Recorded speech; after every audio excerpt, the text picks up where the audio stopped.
What's up? It's great to actually meet you or connect with you. I'm excited to kind of have like a sort of panel discussion tonight, talking about a lot of interesting topics related to child exploitation and trafficking. And, we can go wherever we want in this conversation. So welcome, y'all.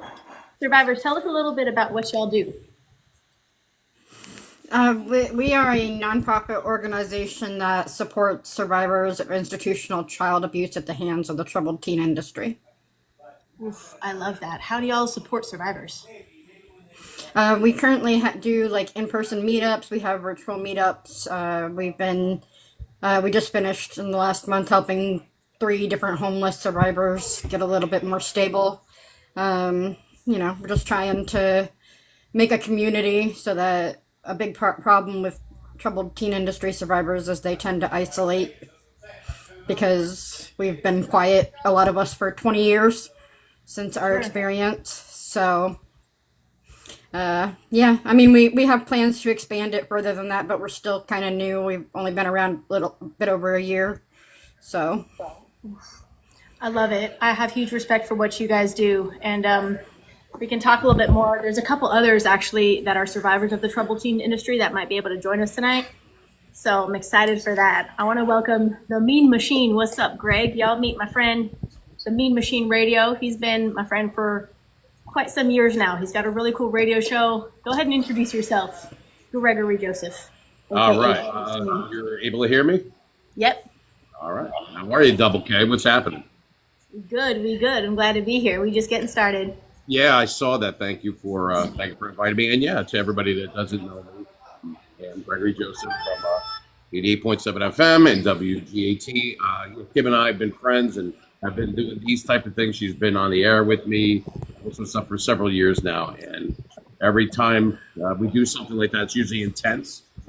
As you might guess from my name, that I'm not shy about calling things out. So, but it's a good yin and yang, I think, that we've had for a while, and it gets the message out. But more importantly, it's not just like you would say all the time, oh, let's upset everybody and point fingers. It's actually about a resolution, a solution, and that's the best part.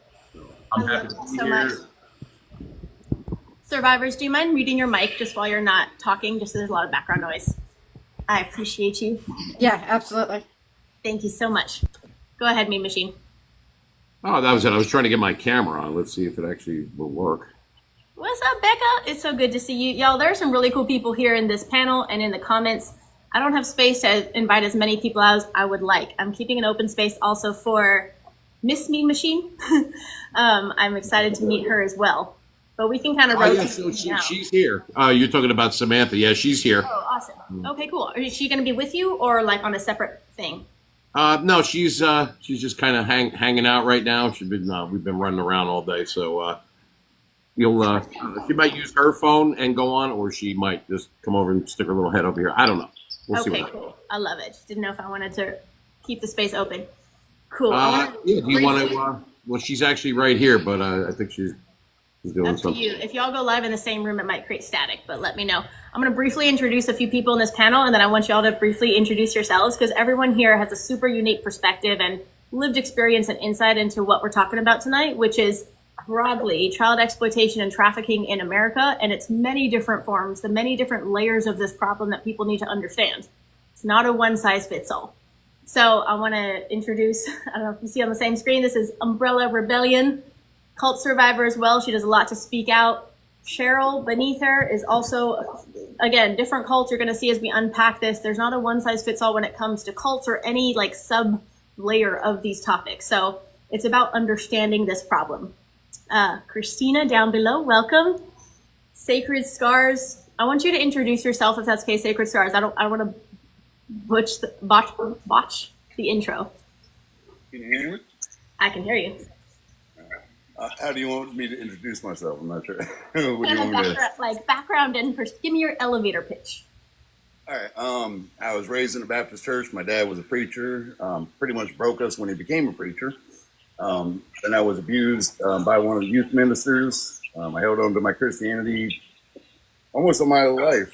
And then I started studying the Bible, realized it was crap, and I got out of it. So I'm still dealing with a lot of being abused by a man, I'm dealing with a lot of my sexuality issues that I've just starting to come to terms with for the last few years. I appreciate it. Y'all are going to see a pattern. Just a little spoiler alert, right? A lot of times religion is used as a front for bad people to get away with doing bad things, specifically to children. So again, I'm going to let people talk about the different shapes and forms just to give people an expanded perspective, because I don't want to speak for everyone here. Like, we all bring our unique perspective, but there's also so many different ways this problem can present in the public, in our communities, behind closed doors. Like, there's what the public knows, for example, about the organization or the cult, and then there's the insider information the public has probably never heard about. And a lot of people, I'm just going to give a trigger warning or a disclaimer. This is some heavy stuff, and it's real lived experience, right? So like, we're not here for, we're not like content creators that are here for clickbait. This is about raising awareness, but for the sake of compelling people to take action. And I like to call it, trauma-informed action, or like meaningful action, not just thoughts and prayers and hashtags, right? So the better we understand this problem, the better we can solve it. Me Machine, do you have a fan in the background? There's some static, it seems. I don't know if that's... No, I don't think it's me. No? All right. I'll try to move. Maybe it's the fan from my laptop. I was kind of propping it up. No worries. Is that better? Oh, yeah, that is better, actually. Perfect. Okay, cool. I appreciate it. Becca there in the bottom corner. She's also been someone I've connected with for years here on TikTok. She's also a survivor of trafficking here in the United States. Always ready. Do you want to give a brief intro about yourself? I don't want to botch the intro. If you're able to talk, if not, no worries. Yes. I was 25 years law enforcement in the state of Florida. I would like to let you guys know that it wasn't until later in my career when I found out about any kind of human trafficking, any kind of trafficking, period. And I started hitting all the classes I could and found out that there was more around me than people wanted to talk about. That was, and another experience I wanted to share real brief was one of my sergeants, when I told him, hey, look, I'm interested in doing some human trafficking cases. And he's like, well, isn't it all just prostitution? And it kind of just, it was a trigger thing. I shared it with you, Kim, earlier, a couple months ago. But anyway, a lot of people have no idea. And so what I'm doing now is I'm trying to get my private investigational license because I'm retired. I'm getting my private investigational license with the state of North Carolina, and hopefully I can team up with another partner that is in Kentucky, and hopefully get some, cases that have fallen through the cracks, and maybe, make the cases for the law enforcement people. Yeah. And hand it back to them. Thank you so much. I'm really glad you were able to make it tonight. And just real quick, no one has to feel obligated to stay on. If you have to leave, no problem. But, again, I want to bring in a mix of perspectives, again, so that people understand how complex this problem is. It's not to overwhelm anyone. It's hopefully to empower people that, this is why awareness matters. But it's also why we can't stop with awareness. Awareness is just acknowledging the problem, right? We also have to do something about it if we hope to solve the problem. So anyway, just a spoiler alert, one of the things I do today is I train law enforcement. It's a whole thing, but it's actually, my dark humor, it shouldn't have to be me. I really wish there were other people doing this better, because I'd be peaced out on a beach by now. That being said, there's so many different realms of people that are authorized to actually help with this problem that don't understand it, number one. Then there isn't resources towards training. So simplified, right? If we're barking up the wrong tree, then we're not going to solve the problem. If we don't understand it, and if we don't have policies and procedures and things that can help us actually combat it, again, in a trauma-informed way, we're going to keep seeing failures in the system. So we can sit back and complain about them, or we can jump in and do our part to help. And I think that at the local level, in our own communities, is where we the people can do the most to help. And yes, that means who's the elected officials? What are they doing and not doing? Are they actually taking care of this problem? Are we also, as citizens, are we doing our part to make our communities intolerant of predators, to support survivors, to actually help them, etc.? So this conversation could go all over the place. I don't know if you guys want to start with questions or with any other input, but I'm ready when you are. those of you in law enforcement, thank you for being part of this discussion and being willing and open to learn. However, part of my story is I was failed by that system. So if I do say something negative about law enforcement, it has no reflection on you as a person, but as a system that failed me. 100%. I'm gonna back up what she said. Like, I think I don't ever want to speak for everyone, right? But like, most of us have been failed by the system that was supposed to protect us. And again, all of us in different ways. So that's one of the reasons I've stepped in to help solve problems. Like, I can't change the past. For example, okay, for those who don't know, I was born and raised in a religious cult. It's one of the most notorious cults in the world. But the point is, like, it's a really, really bad abusive thing, including trafficking and all kinds of terrible things. We were mostly American children being trafficked all over the world. All right. There were many ways that the governments failed us, right? That law enforcement failed us, that there was rescues, but kids weren't safe and kids were returned to the same environment, that no adults were prosecuted, like failure after failure. So I can't change the past, but I can pay it forward or be that safe adult for the kids who don't have one. I can empower law enforcement, those who want to, right, to actually be helpful, to actually make a difference. As a civilian, I can also do a lot to kind of, let's call it, bully them into doing their job sometimes, because I'm just one of those people that can't sit around and like complain behind a screen, you know? So a big part of this message is I just want people to know there's nothing that specifically, like, I don't know how to say this. I don't have any special reason that I'm here other than like I'm intolerant of this evil and I refuse to ignore it. I don't have any special qualification other than like 20 years of lived experience being trafficked and then being too pissed off to be able to ignore this. So I want to really encourage that everyone can definitely do their part. Christina, I'm sorry I did not introduce you. Yes, please go ahead and introduce yourself and welcome. Thank you. I didn't want to seem too overbearing. No worries. Go ahead. I was born an atheist.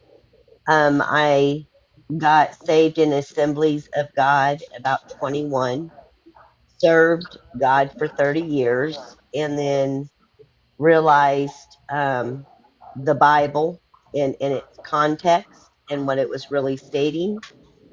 I did lose my child 3.5 years ago.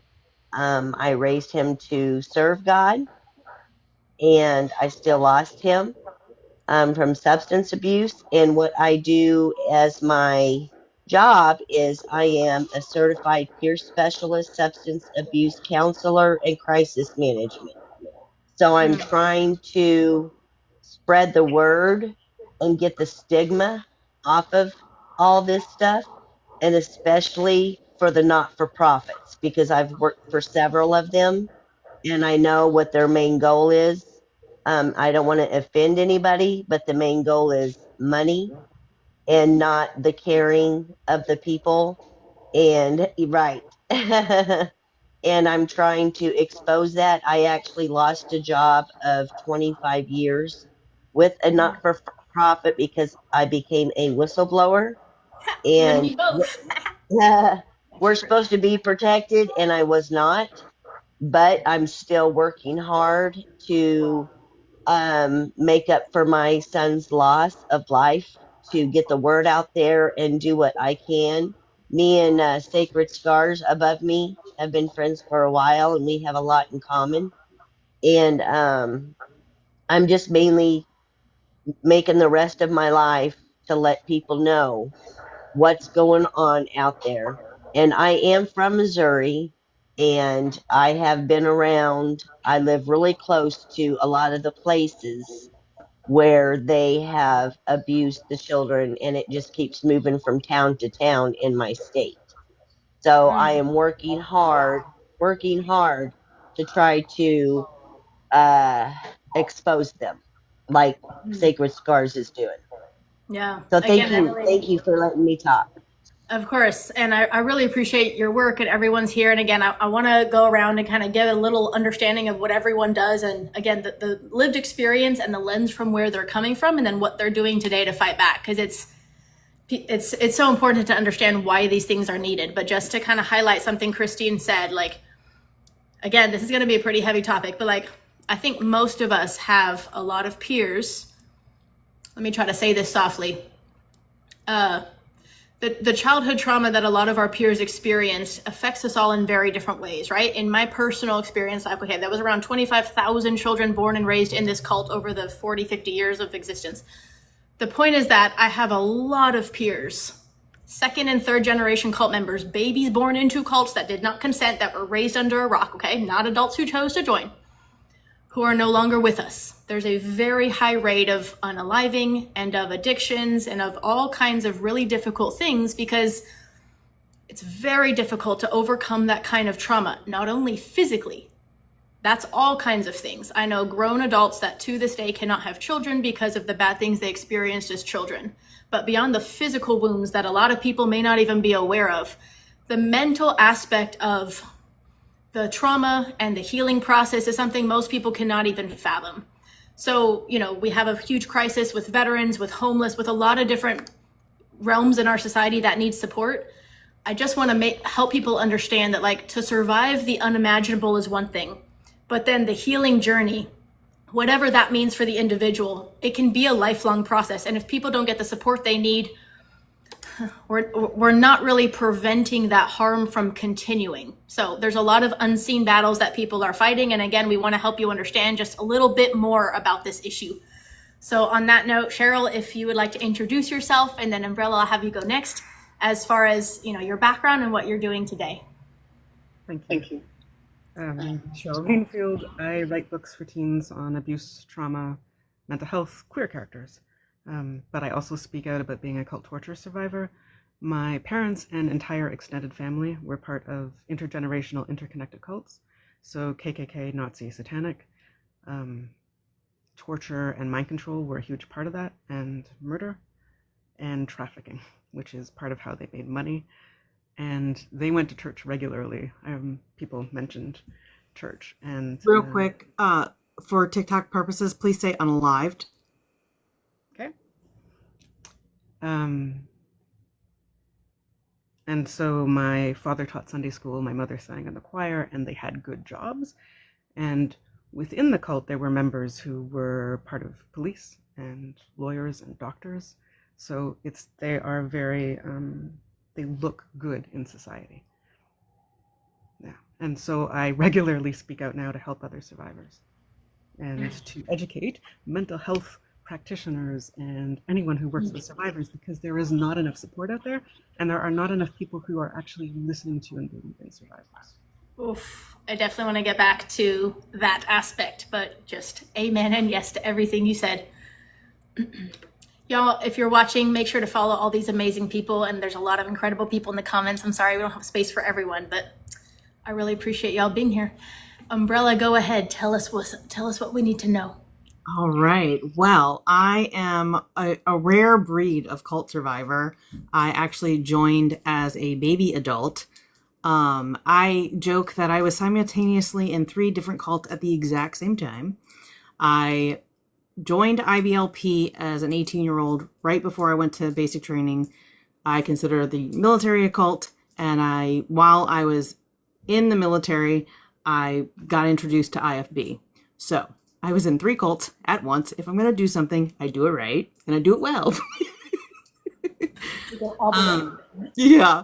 I just want to housekeeping items. If you have the ability to, please send Kim Kelly a heart me and like the live so we can get it on the FYP and more people can be brought into this conversation, because I think it's very important. I love you too. Mom, I have a podcast. It's Umbrella Rebellion. You can find me on all of the podcast platforms, Facebook, Instagram, here on TikTok, YouTube. And I expose the teachings of IBLP and how they excused and promoted abuse against its members, especially children. And a lot of my peers, my age group, joined as, their parents joined and they were dragged into it. They didn't have a choice. And I kind of went from Catholic, Baptist, fundamentalist cult pipeline. And so I have a before cult and I have an after cult experience, which is not very common, but it gives me a little bit different perspective than a lot of my peers. And I think it gives me a position to be able to help them in their healing journey. And part of it is breaking down those teachings and helping them understand why their families made some of the decisions that they made, because their parents were victims too, to the manipulation.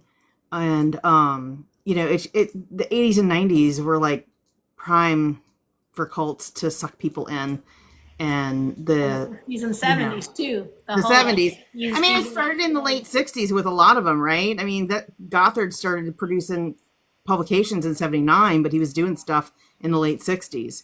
So Yeah. it was kind of that, all of that response to the sex, drugs, and rock and roll was how a lot of these cults came to be.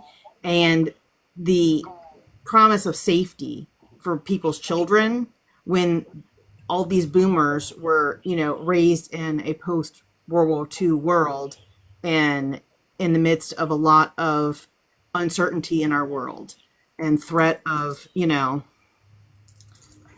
nuclear, Yeah, all kinds of chaos in the world. Like, real quick, just to dive into that, a lot of things thrive when there's a lot of chaos. A lot of bad things thrive when there's a lot of chaos and fear and uncertainty in the world. And we see a lot of those same patterns play out today when people are disillusioned with the government. There's this thing called truth decay. That's a whole other subject. But the point is, like, truth has been so eroded. And I'm going to make the assumption, we all know by now we're being lied to in many different ways. And there's a lot of things that just don't make sense. And there's a lot of corruption that's very blatant, right? People have become very desensitized to it. But a lot of people are also very frustrated, vulnerable, seeking truth, seeking community, right? And there's nothing wrong with that. We just have to notice that. Let's talk later about like cults specifically and who they target. But basically, when people are vulnerable and seeking community, it's easy for them to fall into people who make them feel like they're at home. And again, there's nothing wrong with that. But there's sometimes, groups that can take advantage of that, or people that can just sort of accept the whole team just because they want that belonging. And especially when you tie that in with some kind of religious thing. And again, a lot of cults have a very religious undertone. That's kind of the primary thing. If God says so, it's kind of hard to negate that, right? Especially when you're very embedded and there's a lot of manipulation there. So we can, we can get back to all that. I do want to let Becca tell us a little bit about her story and also what she does today, because this woman is a badass. It's so good to see you. It's good to see you too. It's been too long. I'm Becca. I was trafficked as a child into my early adulthood. I've won some national awards for advocacy, started a nonprofit in Oklahoma that is currently the largest residential treatment program for minor victims of human trafficking in the country. Currently in New York, working on some stuff here with legislation, have spoke at many universities and colleges across the country, and am very open about my story. There's, videos in my profile. Welcome to share. I'm a very open book. That's just somebody who decided that my voice was more important so other people could have a voice, not because I wanted to be heard, but because they deserve to be heard. 1000%. Becca's one of the first survivors I connected with here on TikTok when I started speaking out a few years ago. And just to back up what she says, like, this isn't meant to make you feel any kind of way, but like, it was very triggering for me to be in front of a camera until I basically, I really wanted to stay behind the scenes and did not want to be public. I wanted everyone else to do their job.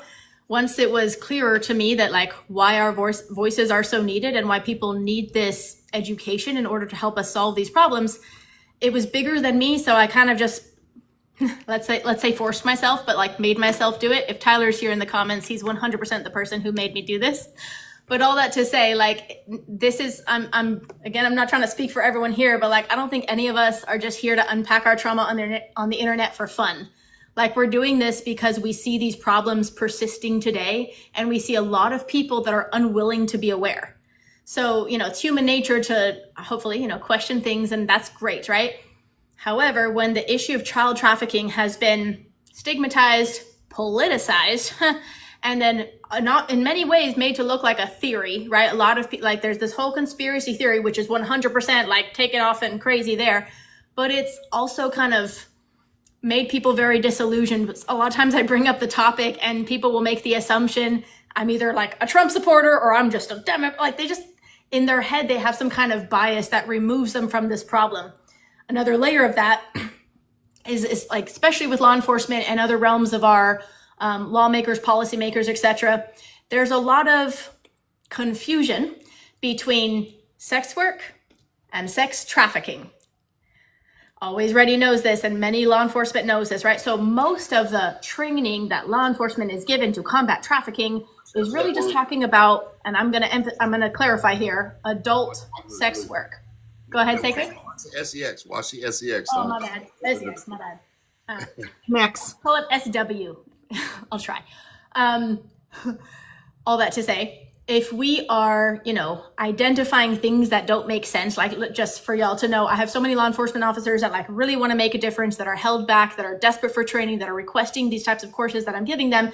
And they send me screenshots or bits and pieces of this required annual training that, bless their heart, some wealthy nonprofit is giving them on an annual basis. And when these law enforcement officers are sharing me screenshots and example of what's being shown, they're like, if you see someone with a controlling boyfriend wearing too much makeup who won't make eye contact, they might be trafficked. And I'm like, well, how? So all that to say, I'm not even here to talk shit, but the point is, right? If law enforcement, if the ones that are supposed to be combating this issue are barking up the wrong tree, number one, we may be targeting adult women who are trying to make a living, number one. And then number two, we're missing the real victims. We're failing the actual victims of actual trafficking. We don't know what to look for. Anyway, we're completely in the wrong place. And then three, our laws, our policies, the legal justice system or the lack of justice thereof, all these things don't make sense because we're calling red blue, right? We're not correctly identifying what this problem is or how to solve it. So again, I want to get back to the therapist and all the trauma-informed aftercare, but another big part of that, right? Just because we're calling it rescued does not mean those people are actually being helped. Often there's budgets or headlines or elections or other things that are, let's call it public facing things that certain elected officials care about. So they position their work to appear as if they're effective. I'm using very soft words here. Can you tell? But again, we're not actually helping real victims. So we're checking boxes, but we're not really helping real victims. And then often people are rescued or taken from situations. But like Becca will tell you, minors are charged. Minors have felony offenses for prostitution, minors, right? They're given charges that then set them up for, a much more difficult aftermath because now they have a record, etc. They're sent to some shelter where they're not safe. Their trafficker bails them out of jail. They're sent to some safe house that is really not safe, or CPS or the foster care system that is not safe, not trauma informed, right? And those kids go back into the system. So I'm summarizing a lot of the layers of this problem in an effort to help people understand them. If y'all do have questions in the comments, please feel free to ask. I might miss them, but we'll get to questions at some point too. I do want to introduce Sophia. We lost Mean Machine. I don't know if he's coming back. Sophia, welcome. If you'd like to introduce yourself, go ahead. There's a lot of clicking in the background. I'm sorry, my boyfriend's playing his game. But I'm sorry, what were you asking me? My bad. I'm half asleep right now. No worries. Just a summary of your background and the work you're doing today. Just whatever you want to share. Oh, okay. So I'm still pretty young. I actually just escaped my abusers. I'm a human trafficking survivor, as well as child trafficking as well. Also satanic ritual abuse and systemic torture at the hands of both of my biological parents. What I do today is more of advocacy than anything, since, I'm still in school trying to heal first before I try to help anyone else, just because I know that if I don't have anything to give, I really can't help anyone else effectively. I would love to do some work like Kim does one day. I really look up to her a lot for the work that she has accomplished and does do. I would love to, if I ever do end up, obviously I don't know how this would work if it did, but if I do ever end up suing my parents and winning, I would really love to start a nonprofit, especially for people who are victims of trafficking, systemic torture, and ritual abuse, especially because many therapists, even my previous one, ghosted me after I told her some of the stuff that happened, because they're just not well informed enough. They just aren't. There's just not people who are trained to recognize these things, nor are they trained to deal with them when they do come up, which unfortunately leaves a lot of victims feeling like they don't have any options. So the last thing I ever want to do, and God, I'm sorry, I'm such a yapper. I'll wrap it up here, but I would love to also provide housing options for people as well. So many of us are severely disabled because of the things that happen, and having to fight for their lives just after fighting for their lives forever, it just makes me sick. I just don't want people to have to fight so hard after living an entire life that they never asked for. But that's my background there. But I'll leave it there. Thank you for letting me talk. Definitely. I really appreciate you being here. I'm super glad you could make it. I want to ask everyone in this panel a question, just to raise your hand, because I want the public to understand something, right? If you're a survivor, if you tried to find a therapist and they either gave you a blank stare, told you they couldn't help you, or like you traumatized them and ended up either comforting them or like, sorry, I didn't mean to, and leaving, raise your hand. So I want the public to understand something, right? Thoughts and prayers, and I have huge respect for the therapy world. Like, I'm not even being facetious here, right?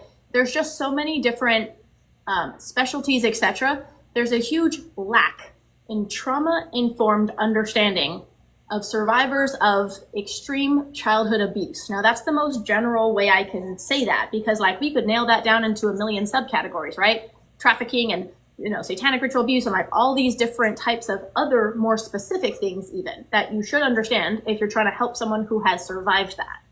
So we don't have enough of that in the therapeutic world. I know that in the academic world, a trauma-informed healing modality or therapeutic modality for survivors of child trafficking does not exist. It's one of the things I'm working on and hoping to put out there. But like, just to give people an idea, right? You escape the unimaginable. And I'm going to oversimplify that in my own way for people, right? Like, you're born and raised on Mars, or you grew up on Mars, and you're told Earth is a burning ball of fire.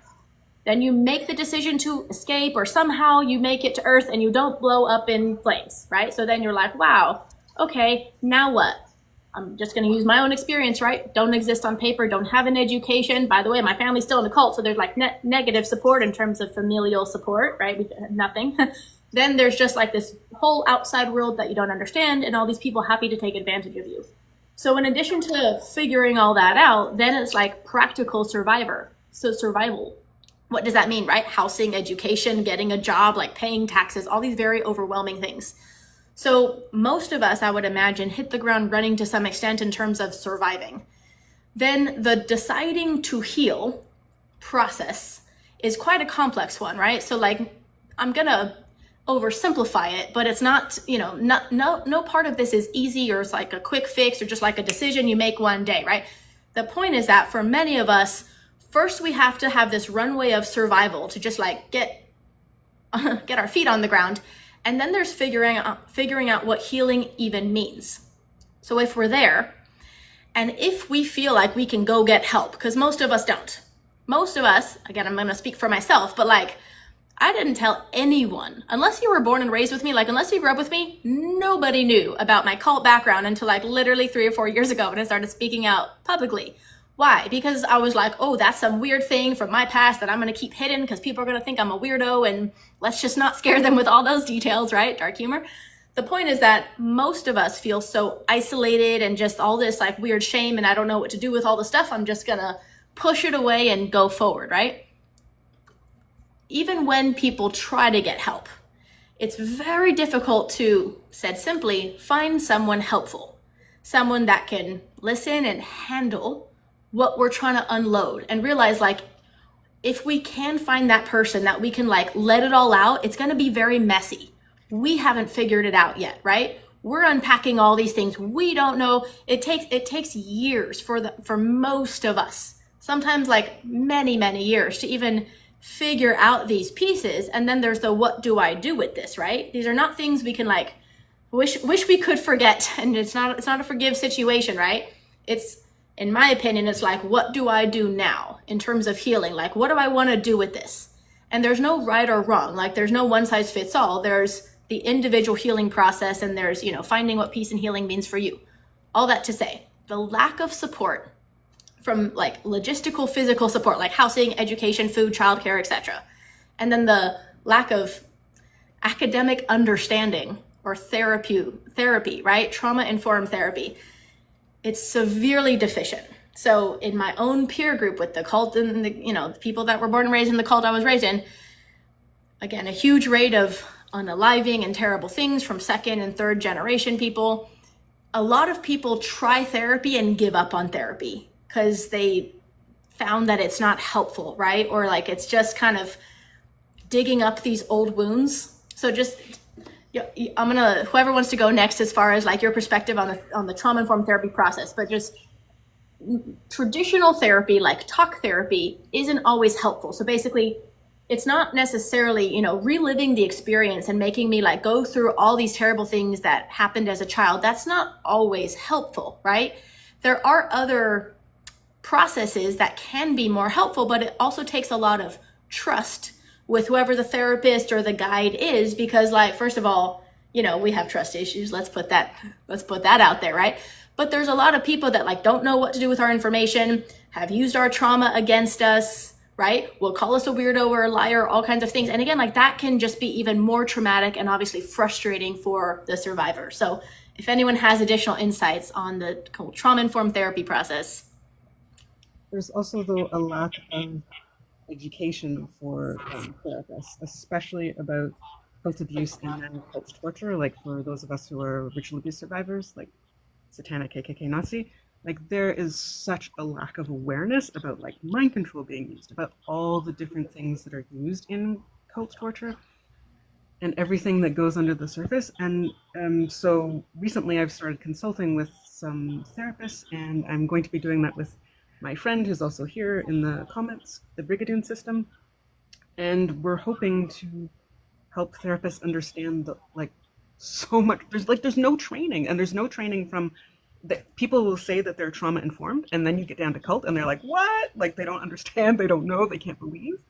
But so we need so much more education about it, and that's part of what social media starts to do, but it doesn't even scrape the surface for like therapists and what they need. Social media can't even handle the real words, much less the full truth. Yeah. And so there's also a group called the Refractory, which has a bunch of therapists who are, some of them may be dissociative identity themselves because of the cult torture that they've been through, and they're working on training too. But like, I don't think it can come fast enough for like all the survivors who need support in a like in a level that someone actually understands, instead of just trying to do little band-aids. And I hope for so much more education, and I hope to be part of that too. Yeah, I absolutely. also think it's super important to understand that like every single one of us have come from a varying degree of different trauma, and it's like putting an onion back together. So you're putting all of these petals to an onion and you're putting them together, and then you have to unpeel them a little at a time. Well, you can't do that by putting us in a mold, because all of us don't fit in that mold. So like there are things that I have found that work for me that may not work for the person next to me. However, it doesn't mean that like you give up on searching for the truth, one, to educating other people, because at the end of the day, if people try to continuously put us in a mold, then eventually everyone's going to think that we conform to that mold, and it's going to just get worse.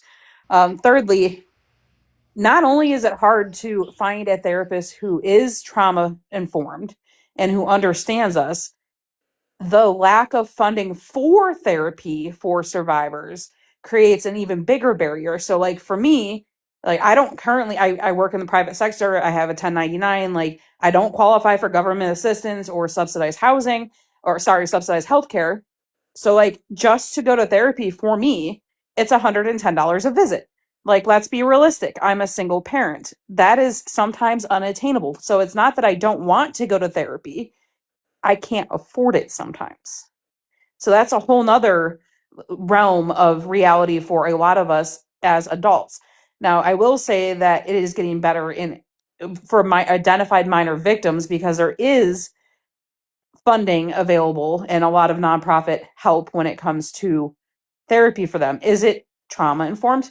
Some of it. You kind of take what you can get sometimes, unfortunately. But on the other realm is, I don't think a lot of people realize that there are a lot of survivors who were trafficked or part of a cult or went through all of this trauma as children who are no longer children. So where does that leave us? Like our government is funding all of this stuff for minor victims. Well, I'm a human trafficking survivor who was trafficked as a child, but I am no longer a minor. So none of that crap, like I don't qualify for any of that crap, which is great that it's there, but where do we fall? Just lost? Through the cracks. Exactly. Survivor resources is something I became super passionate about a few years ago.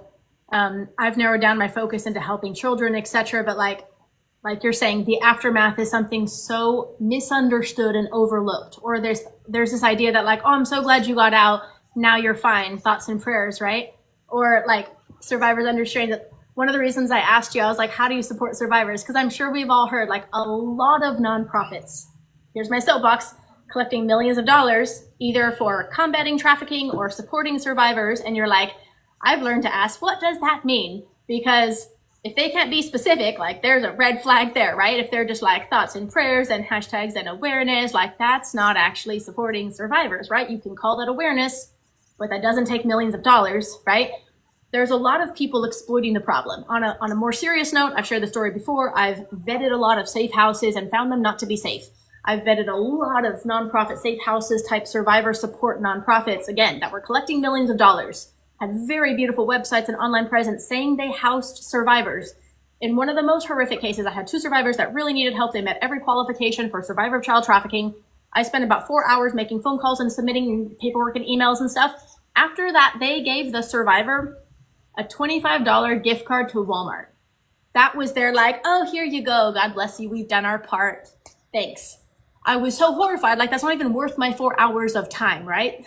That's why I fund the work I do anyway. But the point is like, there's a lot of people saying they're helping that are either just exploiting the problem, which is a huge problem, and or like really, re-traumatizing survivors, or like there's a lot of people posing as the solution that are actually part of the problem.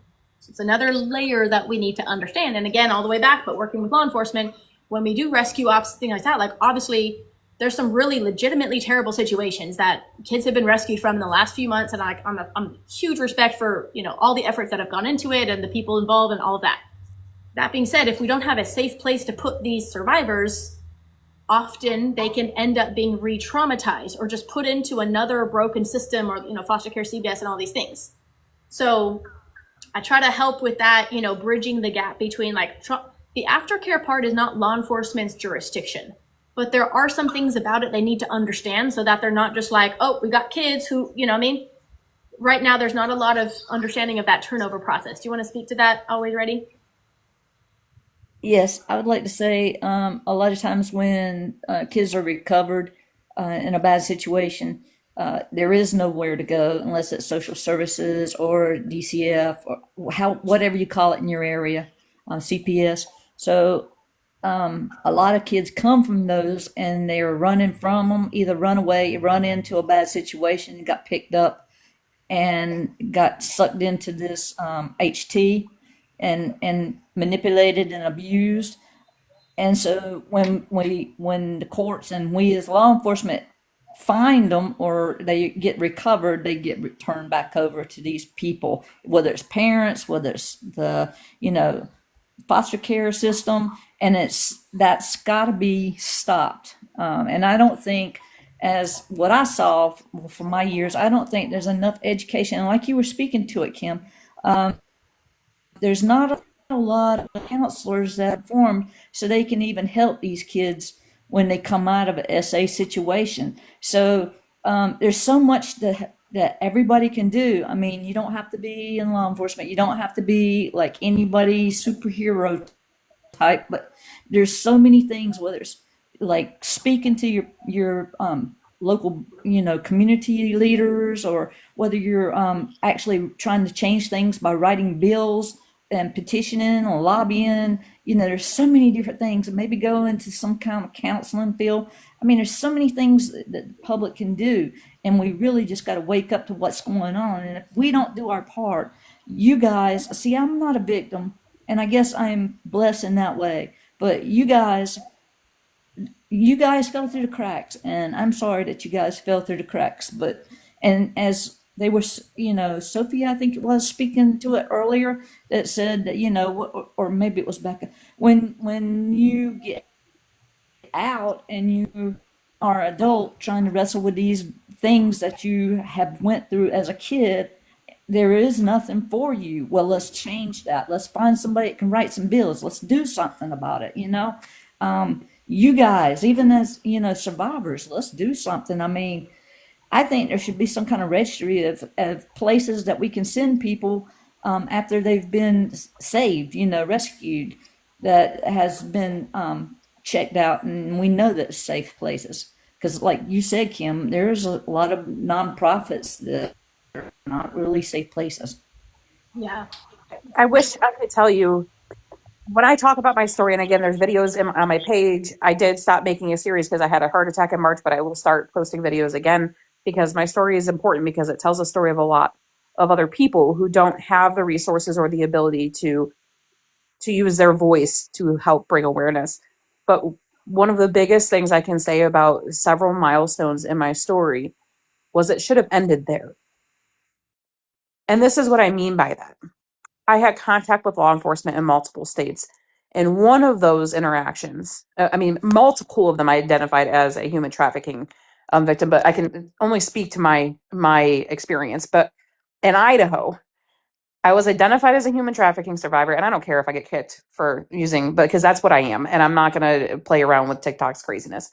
So, uh, identified as a human trafficking survivor, went through an entire series of interrogations and whatever with law enforcement, and they walked me out the front door with a card for a local homeless shelter. They didn't even offer me a ride there. Let's put that into perspective, okay? Like, I'm in Idaho. I don't have my identity. I have zero money. I have no family connections. You put it in a newspaper that you rescued me and three other girls. And by the time the newspaper was run, I was already being trafficked again.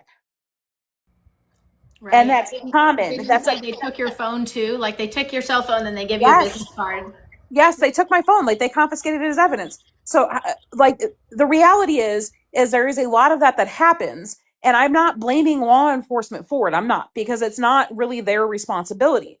However, if law enforcement is going to take us out of a situation where we are being harmed and not make sure that we are safe, then they might as well leave us where we are.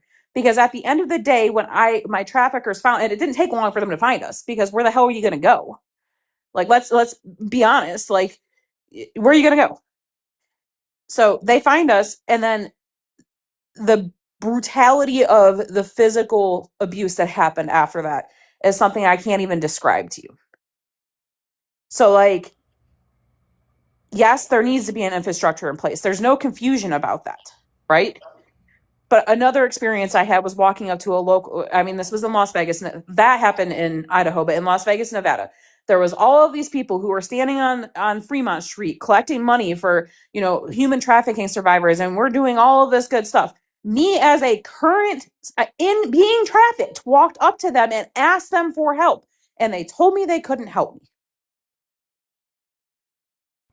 They had a bucket of money and they couldn't even give you a few bucks. This is the reality of the situation for us, though. Is like, that's in your face, right? But there's millions of dollars being funneled into quote unquote nonprofits who are claiming to help us, and they're not doing anything to actually help us. They're actually exploiting us as survivors, because there are tons of safe houses that are getting $1,000+ a day from the government for us to be there. Yet they do not have anything for informed trauma therapy. They're legitimately providing a roof over your head. They quote unquote claim that it's like an anonymous place.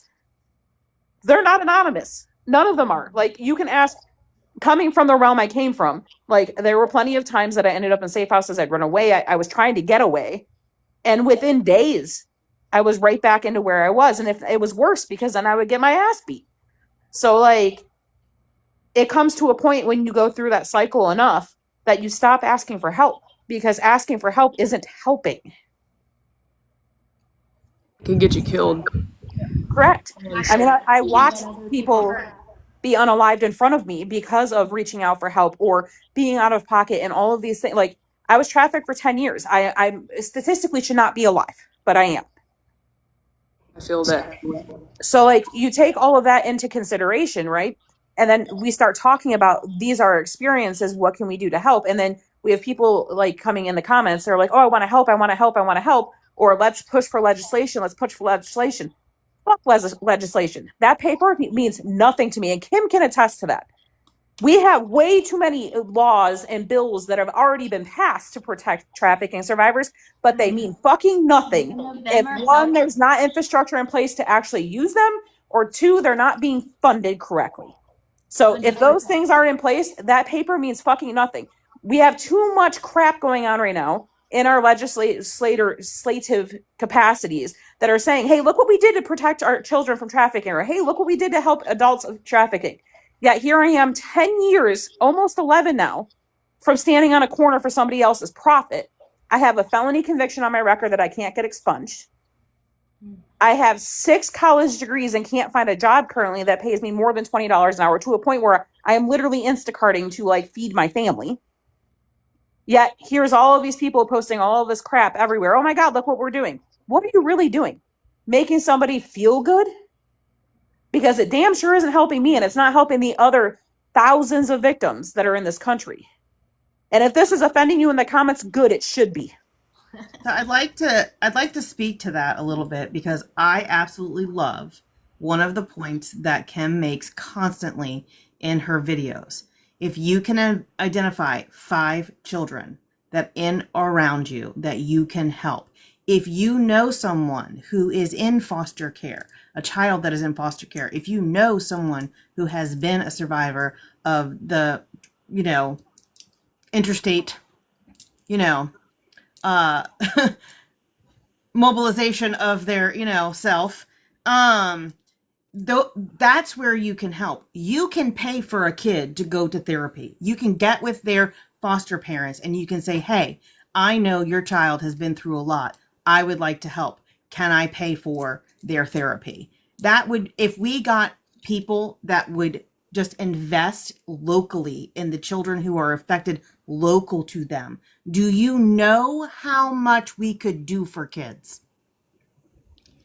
Pick 5, pick 3, pick, And here's the thing, like it doesn't even have to be kids that are like, if you don't know kids that are severely exploited, right? I'm just talking about pick 5 kids and promise me it won't be them. Like you can also help prevent bad things from happening to them. Like ideally, let's prevent them from having to heal from the bad things, right? So I try to make that action step as practical as possible, because I love the how can I help question, but it's like not something I can, answer in a sentence, if you will.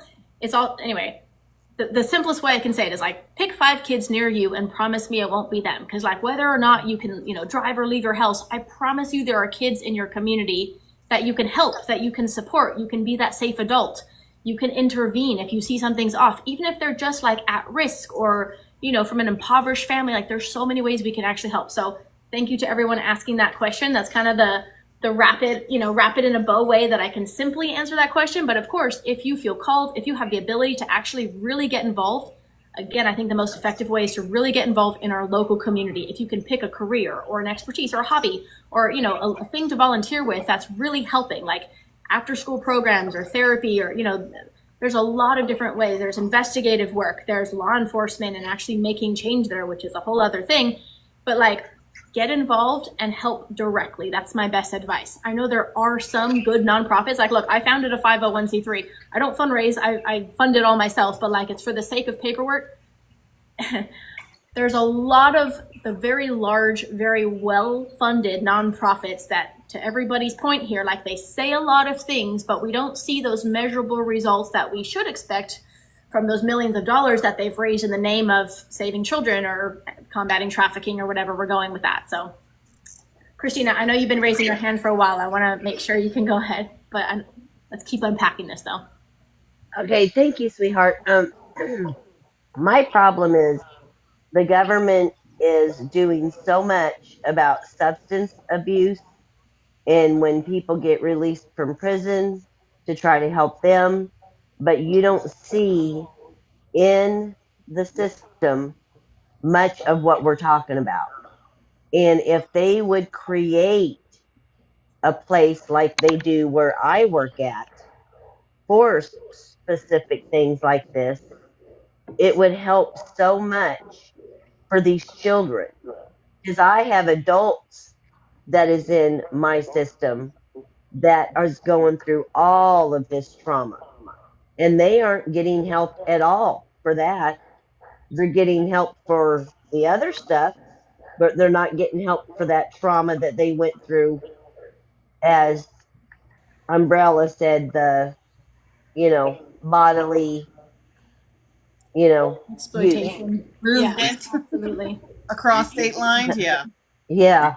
Trust the government. We can't trust the government. Ronald Reagan said the best. The 9 worst words that you can ever hear is, "I'm from the government and I'm here to help." You might Yeah. as well run like hell. I agree with Oh, what you're saying. Like, I agree with the sentiment. We need better resources. I'm not asking or expecting the federal government to actually be helpful, though. yeah. Said nicely. That's not. But even like most of the not for profits aren't even doing this. Oh, They're for in it. sure. Most of the not for profits that you go to, the first thing they do is ask for donations or get you on Medicaid so they 100%. can bill. So they Yeah, can so bill. like again, that's why I'm so big on helping people understand this problem, because let's unpack that real quickly, right? There's a lot of people with a pretty online presence, or that say yay God, or that appeal to people, or that have some kind of famous or respected background, and they are, poised or positioned to fight the good fight, and people are like, yay, someone's taking care of this problem, right? Well-meaning people will support these efforts that seem very heroic, and unfortunately, often they're not actually helping. So again, like, resources are not being appropriately directed. But again, the better we understand this problem, the better we empower survivors to be part of the conversations, the better we can actually help people, right? But also, it'll reduce, I say that awareness reduces the predator's risk. Sorry. Awareness reduces the predator's ability to operate. It makes it harder for bad guys to get away with doing bad things, right? The same thing goes with these corrupt nonprofits and cults, right? The better the public understands this problem, and the more we can expose what's not helping, the less I hope in the next 5 to 10 years, the less resources we should see allocated to these nonprofits that are not actually effective, or often not even trying, right? It's often very intentional that they're pretending for the sake of fundraising, but when you call them out, like I've definitely done, they get very angry. And look, I'm the kind of personality that I'm just so unbothered by people saying bad things to me. It really doesn't affect me, right? But often when these people are very incentivized by the profits they're making off this problem, they are not incentivized to solve the problem, right? So if someone like me, who just can't be paid to keep quiet when I see people collecting millions of dollars and exploiting a problem like child exploitation, I'm not going to stay quiet about that, number one. But number two, I'm going to try to help you fix your stuff. Otherwise, we're going to change some stuff, said nicely. All that to say, those same, people that are protecting their profits, they get mad. They try to paint you as crazy and you're a broken survivor, and we tried to help her, but she's traumatized and now she's just meh, bro, you know what I mean? I have a whole expose coming soon, guys, on just it's the whole same pattern. As you can probably guess, the pattern, not the person, but you can probably already guess what's involved here, right? Anyway, it's always the same pattern, and that's the problem. So the better the public knows that, Right. the less we can allow for that. And like I was saying, the government, most the companies that the government has, they don't even know what you're going through. They've never even experienced anything. It's They all don't care. book related. It's They all don't book care. related, and they try to fix you by a book. They have no idea what your experience is. Left Nothing. wing, right wing, it's the same bird. They really don't care. Right. They didn't help my grandchild. They didn't help my son that was by. They didn't help Yeah, the nothing. government's not here to help us. I think all of No. us is, we're not even pretending like that's an option. But It's again, a it's lot of citizens get very kind of disempowered when they're like, well, this problem's too big and overwhelming. I can't do anything. We should, let the government do it, or let law enforcement do it, or whatever, without realizing, number one, government's not the one to solve this problem that they're obviously, said no. nicely, right, have allowed to thrive within our country. But the other aspect is there is so much we the people can and should be doing. And I think it's Yes. intentional that Yes. we're made to feel so overwhelmed and disempowered, so Yes. that we don't jump in. We don't hold these people accountable. We feel Yeah. oh, no, the system is what it is, and we're just going to carry on. That ain't helping. But Real quick, just to reset but the the room, government won't let us do that, even though we want to. They just The won't. 100%. churches won't even let you do it. The churches won't even let you do it. Right. The churches Exactly. won't let survivors say anything. Do you guys remember the old, I mean, I think all of us can attest to this, the adage of it takes a village to raise a child? Yep. So, I mean, Kim, and I know you openly talk about this, and so do I. So, in my experience, the people I was around, the children I was around while I was being trafficked as a child, came from broken homes. That doesn't necessarily mean they had bad parents. I.e., there's a lot of single parents out here, a lot of parents who are plagued by, their own mental health issues and dealing with substance abuse or whatever. But I think that the bigger problem is we have gotten away as it takes a village to raise a child, and people are so scared to step in and provide support or say something when they see something wrong that they just don't. And I mean, I know Kim and I have talked about this openly. I was not hidden being trafficked as a child. There were thousands of people who walked past me. Not a single one of them ever asked me if I was okay. Like, I challenge people to do this all the time. If you see a child and they look out of place, have a conversation with them. It is not hard to walk up to someone and be like, hey, are you okay? Even if they won't answer the question, if they look out of place, freaking say something. Like, standing on street corners as a child. There's thousands of children in this country right now as we speak, standing on a fucking street corner for somebody else's profit, and not a single person driving past is going to stop to ask them if they're okay, including law enforcement. 1000%. It was actually doing a live with Becca a couple years ago. And like, I'm 35 now. I was like, I don't know, 30 something. When I realized, I was like, you know what? During those 4 years, okay, because for most of my childhood, I was overseas. I was born in Brazil. I was raised in Brazil and Mexico and different places. But for 4 years of my childhood, from 10 to 14 years old, I was in Houston, Texas. So like, I'm an obvious child. It wasn't like, oh, maybe you're 18. No. I was baby face, right? The point is that I was on street corners and grocery stores and shopping malls and all these different very public locations, like often by myself or like with another kid, standing there for like 10, 12-hour, 15-hour days, right? The point is that I was live with Becca and we were discussing things, and that's when I realized, I was like, you know what?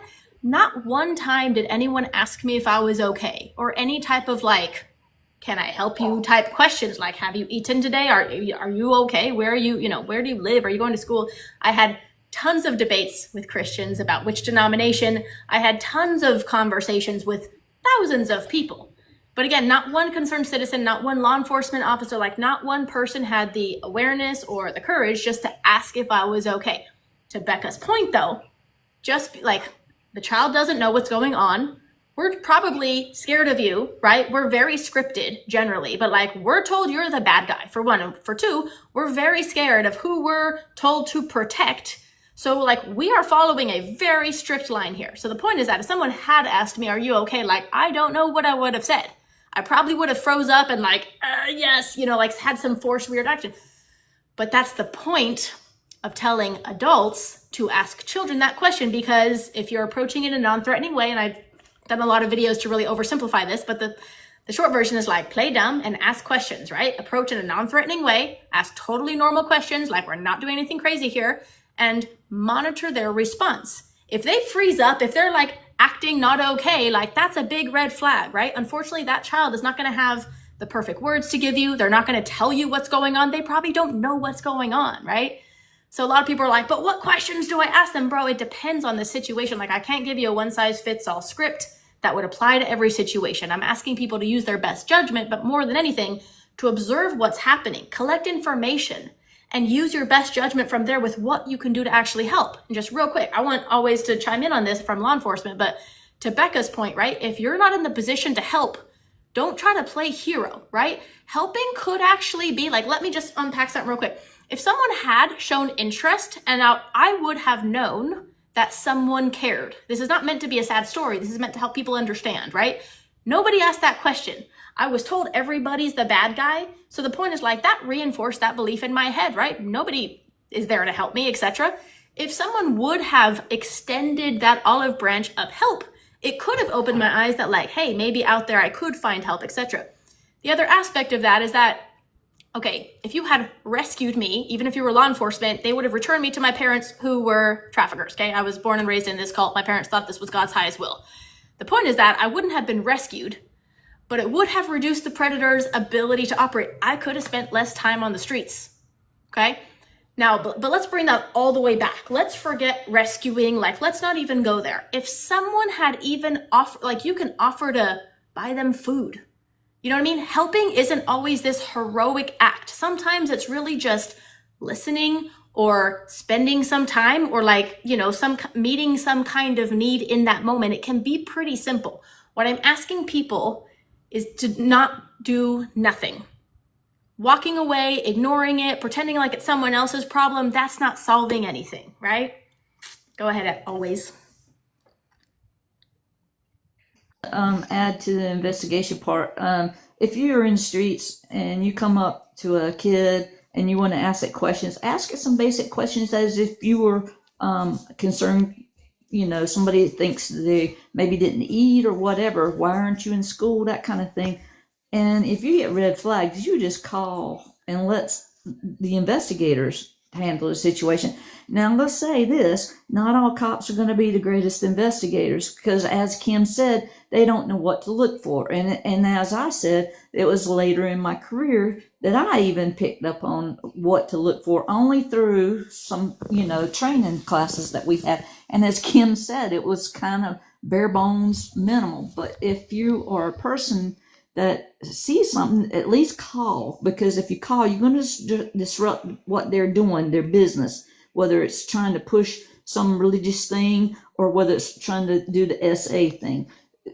Disrupt their business in any way possible. And, you know, if you can, which is hard sometimes, but if you can isolate that kid away from that grown up, which is very hard to do, but if you can, you might get more generalized, honest answers from the questions that you're answering. So, and if there's law enforcement out there, please take heed of this. Sometimes you can't be the big badass walking up there and have all the answers. Sometimes you got to play stupid, and stupid gets you a lot of information. So, I mean, I've found tattoos on people that were wanted just playing stupid. Oh, who does your tattoo work? Let me see how it looks, you know? And then I can see what the tattoo looks like because I got information that a certain type of tattoo on the left arm, this guy, you know, so you can pick them up. But I'm telling you, you don't have to be the smartest guy, gal out there.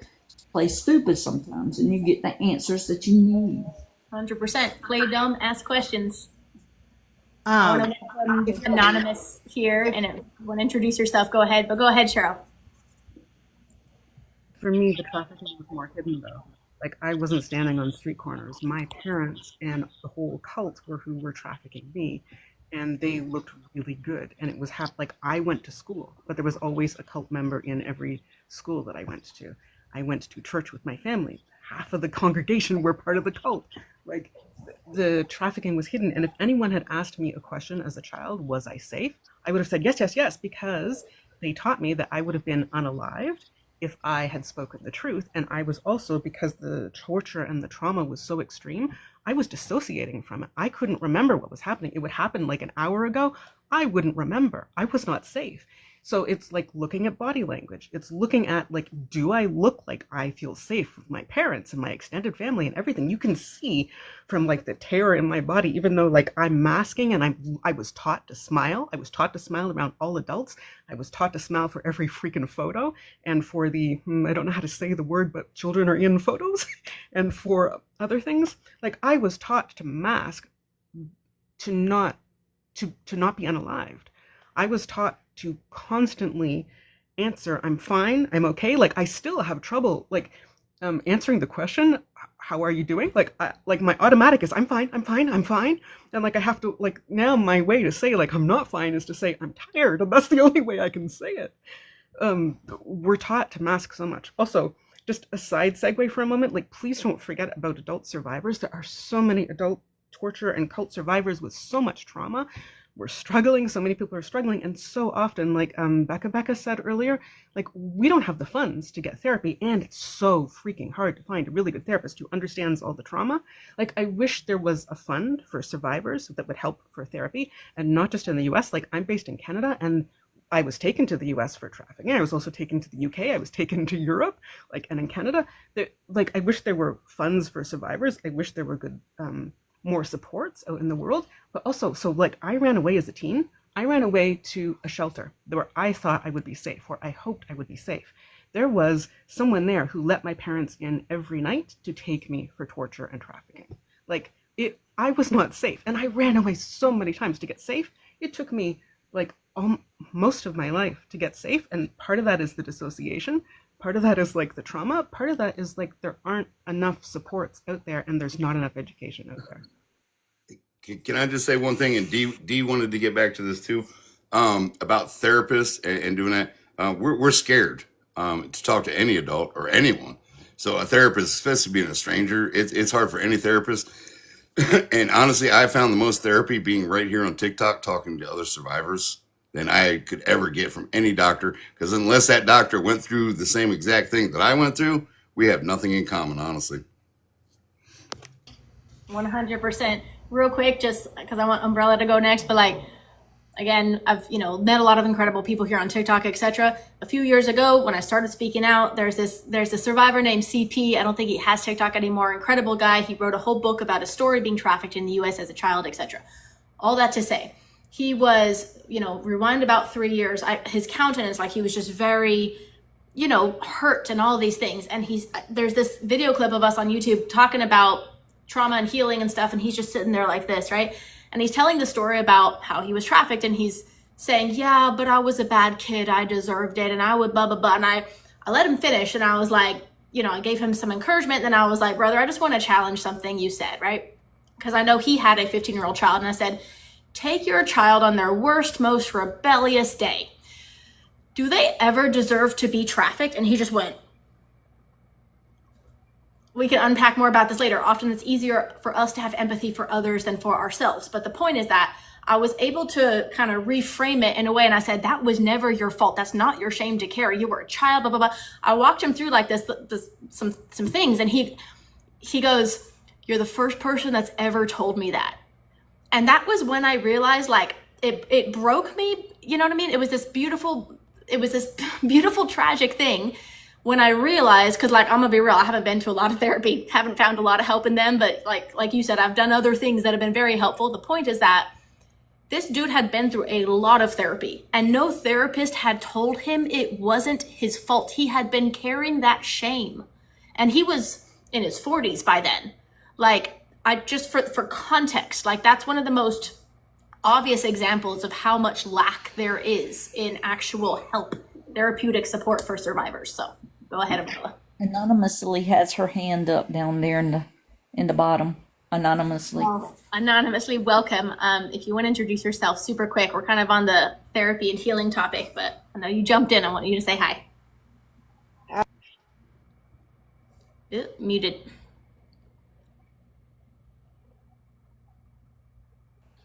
There it goes. I'm so sorry, guys. So yeah, and that's why I wanted to jump in, because I was not trafficked. I have experienced a lot of abuse in my life, from spiritual abuse to pretty much any kind of abuse. And so it led me into going into psychology and working with kids at the highest level of mental health care. And y'all have touched on so many things that can be done to help. But our system is broken, right? Like y'all have mentioned that. And I worked for a company that only worked with foster kids. And I had to leave because that company was more about making money than about me actually doing the therapy and helping the kids. And I got into it. I literally got into it with the bosses and called them out. That's why I love Kim so much, because I am that person that will straight up, I love people that are going to get in your face and be like, that's not right, right?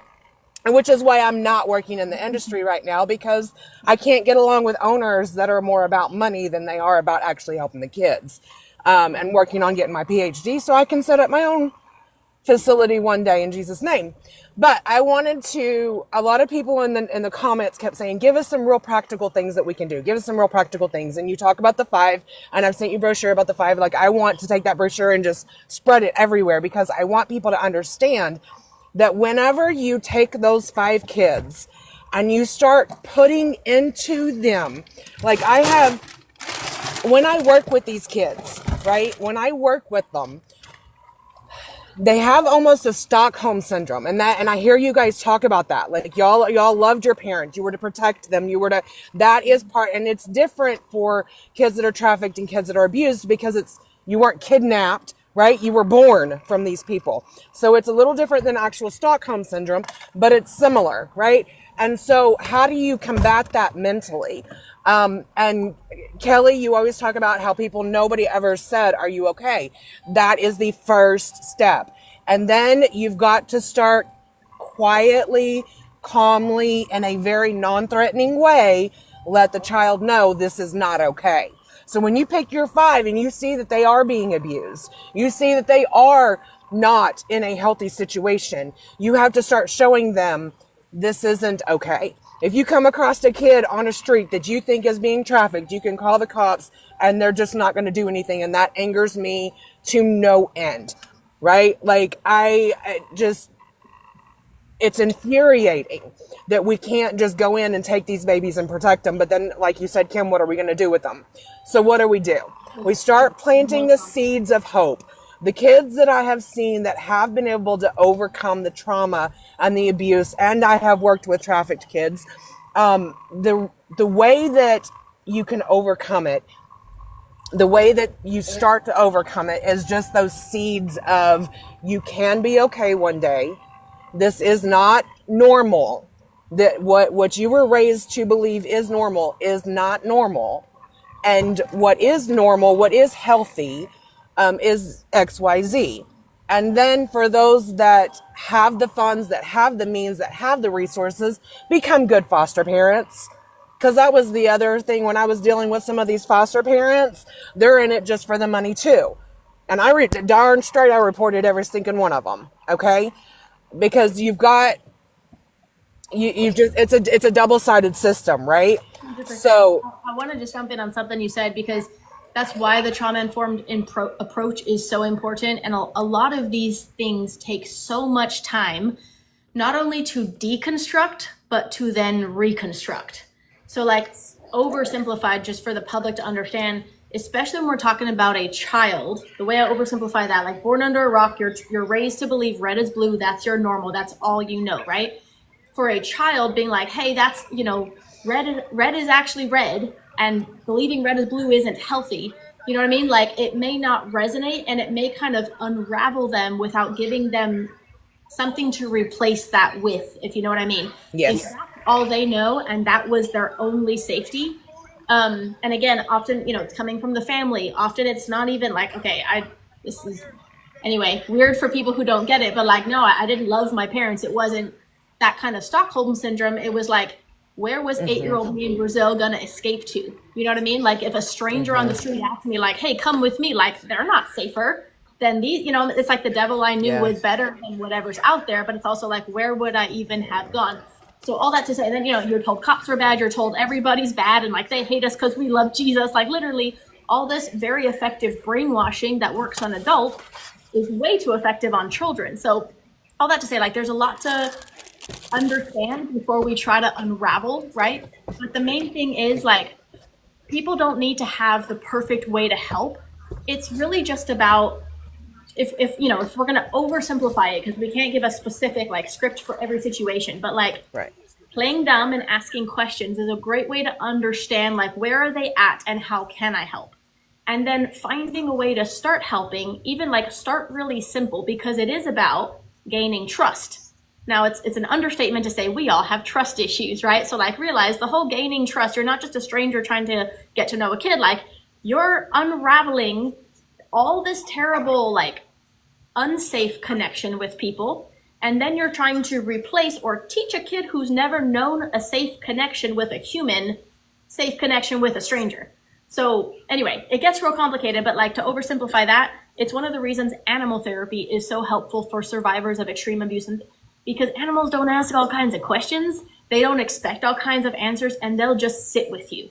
They'll just be there. And it's one of the most effective ways that we can teach, especially kids, teach them safe connection. Like they've never had it, never known it, to just find peace with someone or with something that's safe, right?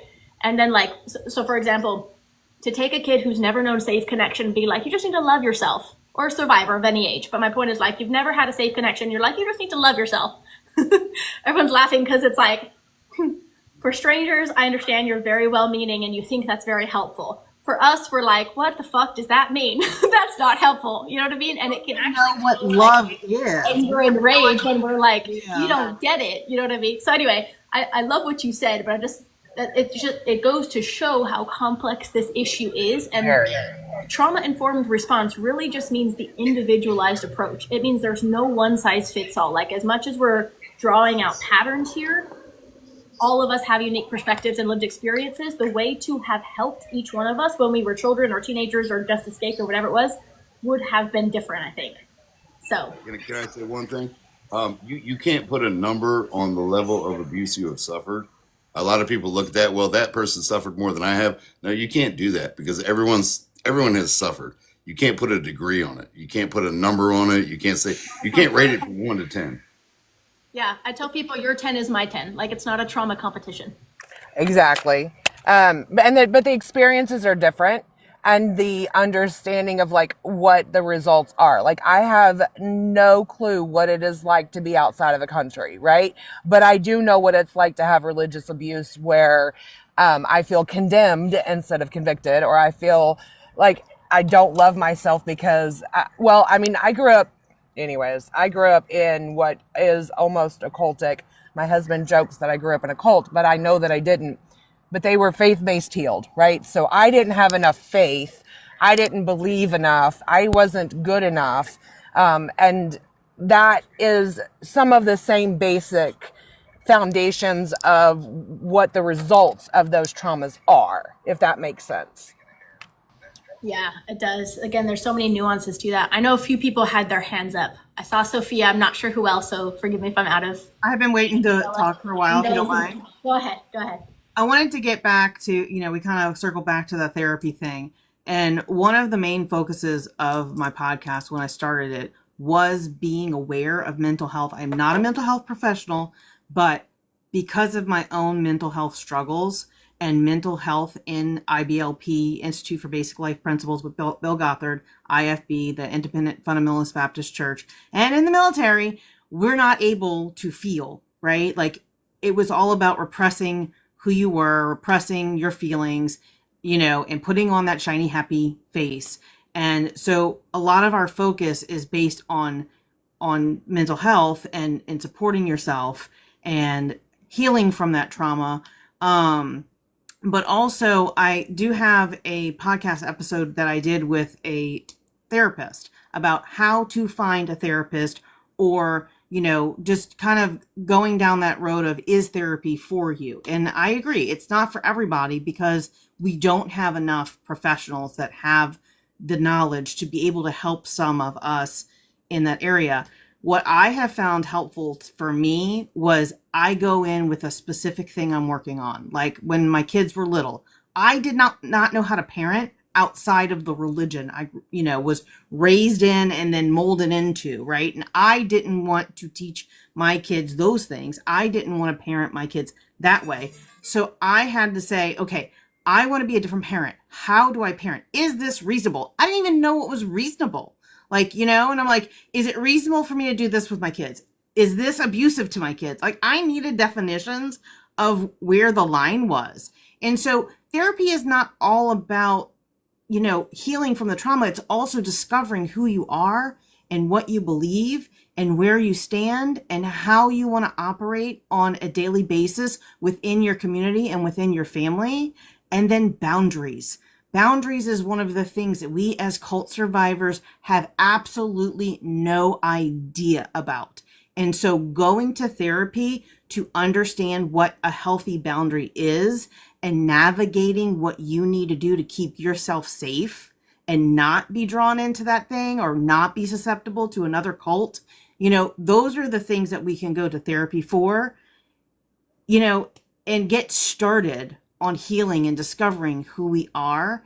And then the last thing I'll say before we let somebody else talk is that, if you are in a situation where you are not safe, the number one thing that you can do to help yourself is seek safety. Where that is, I know, is always hard to find, but you cannot heal. You cannot get better. You cannot move forward until you are safe. And then the other thing is, once you are safe, be prepared for the physical, the mental, and just the flood of things that happen to you as a survivor, because we have been operating under fight or flight or freeze for so long.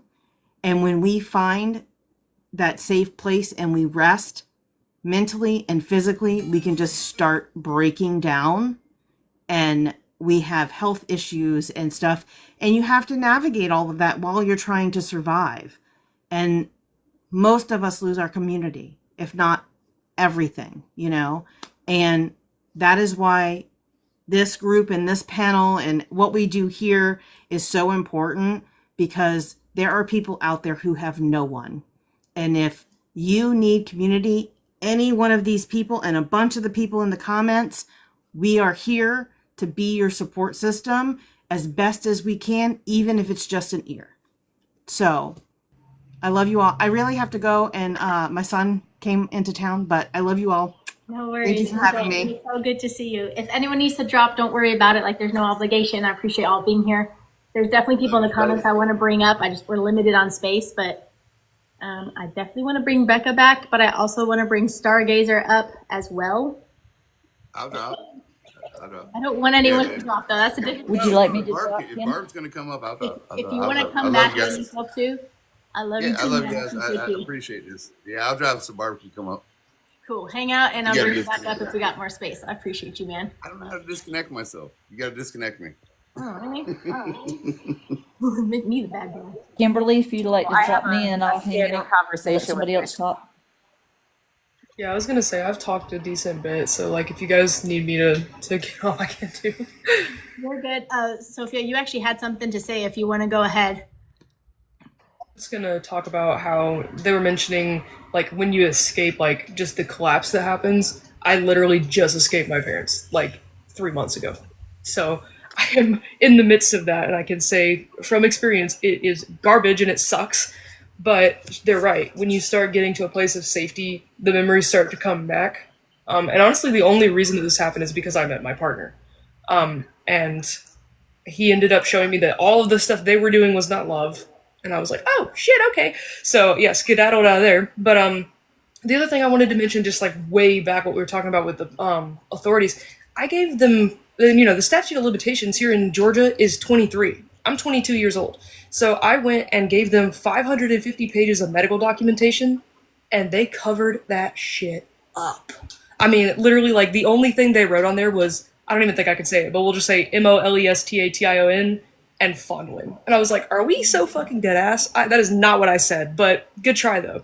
So like, even with evidence, which most of us don't have, like the fact that I woke up so early, first of all, is just really weird. I don't know how that happened, but it's crazy because it's like they expect us to have evidence of things that most of us wake up decades later to. So it's like, how do you expect me to go get that? That's the whole point. But how did you expect me to capture that in the moment? Like, most of these things are sometimes impossible to prove. So yeah, to your point, it makes these investigations really difficult, and it makes it difficult for the due process to take place, right? The other thing is like, when you're discounted as a trauma survivor and a broken person, all these things, and then add to that the real mental health effects, often the addiction, like we are, often people are not okay and they're trying to report or find justice or whatever, but these people are overlooked because like they don't have the perfect script or the evidence or whatever it is. So it is difficult to determine. Like, understand, any investigator, law enforcement, etc., you wade through a lot of reports to find, let's call it, the real cases, or like things you can actually take action on, right? But at the same time, like, as a system, we need better understanding of this problem so we can identify the victims and at least not overlook them when they're like in your face spelling it out for you, like many of us have done in our adult years. I literally went through and highlighted, annotated, and gave them all this. Here are the connections. Here's what happened. Here's how it all connects. And they're like, yeah, we can't even get them on neglect. Like, dude, this shows that. Okay. So, girl, I crazy. gave one of the investigators in Vegas literally every hotel, dates, like who I was with, phone number, everything you could. I spelled it out. I gave them a packet, and they did nothing. Yeah. It's insane. Like the level of it honestly, it gets to a point. It really gets to a point where it's like, are you just stupid or are you covering it up? Because at a certain point, it doesn't feel like you're just, not having the access, you're not trauma informed. It just feels like you're playing in my face because you think it's funny. Right. That's how it felt for me. It But I'm definitely going to stop seems yapping. intentional. No, you're good. Like, it's one of the reasons that I threw my hat in, right? Because I was like, I'm one of those people that, like, I'm hands on, and like, if you're playing dumb to my face, right, like, I'm going to get into this, right? So to back up what you guys are saying, like, in my unique case with the cult that I was born and raised with, it just so happens that, like, there's not a lot of evidence about what specifically happened to me, right? But there's a lot of evidence about this cult. There's court documents, there's names, there's details, there's experts, there's documentaries. My mother, this is like not a flex, okay? My mother wrote the manual of how to do bad things to children with pictures and graphic descriptions, bro. That's somehow not enough. You know what I mean? So like the amount of evidence, like ironically that exists, and again, not specific to me, but definitely, the witnesses, like all these different things, but like documentation and court records, like you can look at Lord Justice Wallace out of the UK, and the whole group was acquitted, never mind, go home. So like my takeaway, right? You can call that incompetence or you can call that intentional. I have a hard time playing this dumb, but the point is like, I think, have to understand how intentional this problem is. Because if we're expecting realistic, logical solutions like, oh, let's go make our government aware and they'll help us, right? Then we're just going to be chasing our tails for too long. But like with the premise that this is an intentional problem, that's not good news, but at least it helps us correct the premise. Because now we're not going to go like expecting the government to be helpful or expecting the legal justice system to support victims, or, you know what I mean? But it also means we can find some ways to still get things done, I think. So try to be real realistic about this problem. Real quick, I want to introduce Stargazer. It's so good to see you. If you want to introduce yourself, let me unmute you. You're still muted. Hang on. Unmute yourself. I think I got it. On microphone. Got you. All right, go ahead. Can you hear me? Yes, I can hear you now. I was getting hurt at home. I was going to I'm about 5 years old. I was going to the emergency room every other weekend with severe injuries. It took 2 or 3 years before the CPS would even come and check on me and try to remove me. I got removed from my home at the age of 11. From 11 to 13, I was in 33 foster homes, 2 group homes, 1 state home, to the mental hospital, to juvenile detention for placement, Kankakee County Jail. From there, they sent me to Rebecca Home for Girls, Lester Roloff, right-wing extremists, in a lockdown facility, 3.5 years behind a fence. I was caged for money and votes. I opened up for the GOP, for Reagan and Bush. I sang at their convention. I was at the 1977 Save the Nation rally. I was very horrific abuse that happened to us. It's very well documented. But Governor Clements gave all Roloff and his employees immunity. So they never got charged with nothing that they did to us. I have fought for religious exemption homes to get laws passed. I helped pass HB 556, HB 560.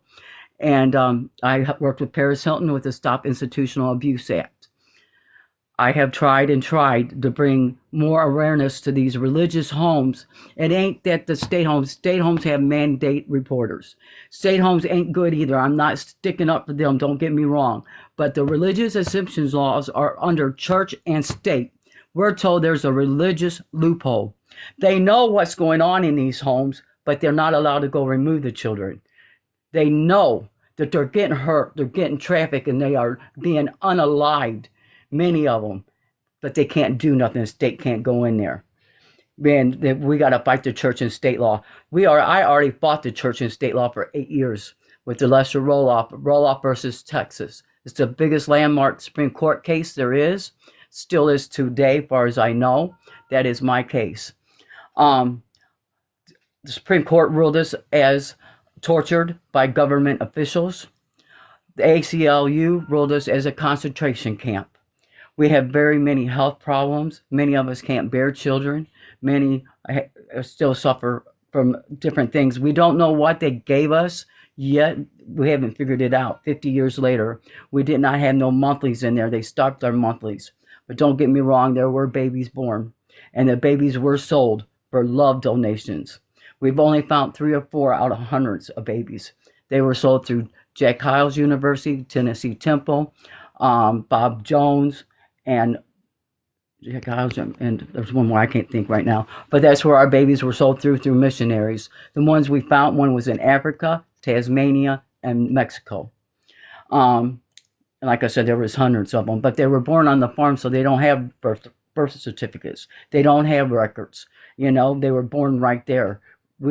I called her an evil midwife. I thought she was a witch when I was a kid, but you know, Aunt Dot, she was just an evil woman, and you could hear the girls when they were having their babies. They'd just be locked in a room, screaming until the baby was born. Then you wouldn't see her no more. You wouldn't see the girl or the baby. They opened up a new home in Bethesda in Mississippi. David Gibbs Jr. Christian Law Association. He was main character. He was a very smart man, though, because if you didn't know, you could sell babies in Mississippi to the year 2009. They did not make it illegal to sell a baby till 2009 in Mississippi. So that's where our babies were taken from Texas and Georgia. So they took them to Mississippi because they couldn't get charged with nothing. There was sold in NBC.com by Tyler Kincaid. That's my friend Nancy. Her daughter found her after 42 years through 23andMe. And I still cry watching it. I can watch it and cry still today, you know. And then I just think back because it's just thinking of all the babies that were taken. You know, there wasn't third babies to take. And I remember I went on a human remains dig. I've been on a few. But I remember talking to a law enforcement, and he set me down. He says, "Do you realize you're a child traffic survivor?" And I looked at him, "What?" He says, "Before it was even known as child trafficking." And I said, "Well, I never looked at it that way." You know, the state of Illinois sold us. I was a ward of the state. Sold 800 fosters in 1976 to the state of Texas for the price of $3 million. We were considered ship kids. So if people want to tell me about the government, I don't want to hear it because I know how evil the government is. I've seen it. I've been paraded around with senators, governors. I know the presidents. They come to us. I got pictures of us. You know, the governors. We flipped Texas 1978 from Democrat to Republican the first time in 120 years. Hill versus Clements. Hill was going after Roloff. Roloff got on his radio station and loved it and put Clement in office. He got the credit. It's very well documented. Any God and government, the Christian Nationalist book, you're going to read about Lester Roloff and the Rebecca girls. We are the emerging right wing GOP. We were before Falwell. Falwell came to us in 77, I think. We helped Falwell get on. I mean, I know all these people personally. I was there. You know, I know how evil they played the system. They played each other. And they want to talk about church and state. All I knew was politicians and evangelicals. I didn't know nothing else. So I never seen church and state because it didn't exist to me. You know, it just never existed. And they can yell right now, church and state. Well, where is it? Because our government right now is all messed up with all this church and state laws. Why are you think screaming church and state now? They're screaming church and state. We can't go in there and get these kids. Huh? We don't see the separation of church and state. Yeah, we don't see the separate. I don't. I don't. You know, the other day tell us we can't remove these kids that are in these religious exemption home because of church and state. Okay, these kids are getting hurt in traffic. You know that. But there's a religious loophole. But it's all over in our White House or any other political thing right now. And nobody's doing nothing about it. But you can't help the kids. Words are weak to me. Save the children. I don't want to hear it. 100%. I don't want to hear it. Here's the crazy part about that is that the state put those kids with the church. Yeah, some of them, they did. Yeah.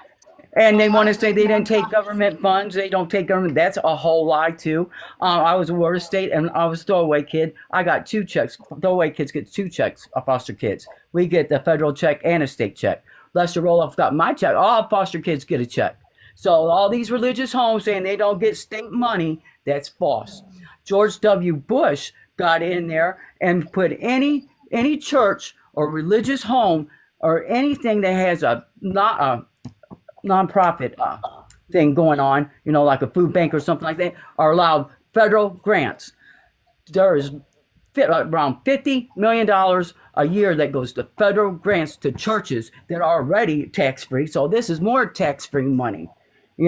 People, it's all about the money and the profit. There is nothing about the children. And everybody wants to say they want to help with the children. We fought for legislation so many times. No one shows up.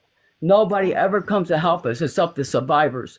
Very seldom does somebody, an outsider, come to help. Yeah, That, and to your point, those politicians are that's happy to parade us around like cute puppies. I call the cute puppy thing when they're like, come Yeah. to our thing and make us look pretty. And you do the thing, like most of us hoping that we can like make some kind of change or do some kind of impactful thing, right? But I call it the cute Yes. puppy thing. It's like they want you to make their campaign look good, whether they're going for votes or fundraising or whatever the benefit to them is. But way too often, like I'm going to make the assumption that they never helped you despite all that support and all the parading around of all of you guys that happened, right? There's a lot of people filming the problem. There's a lot of people happy to exploit survivors and raise even more money with that whole like cute puppy propaganda stuff.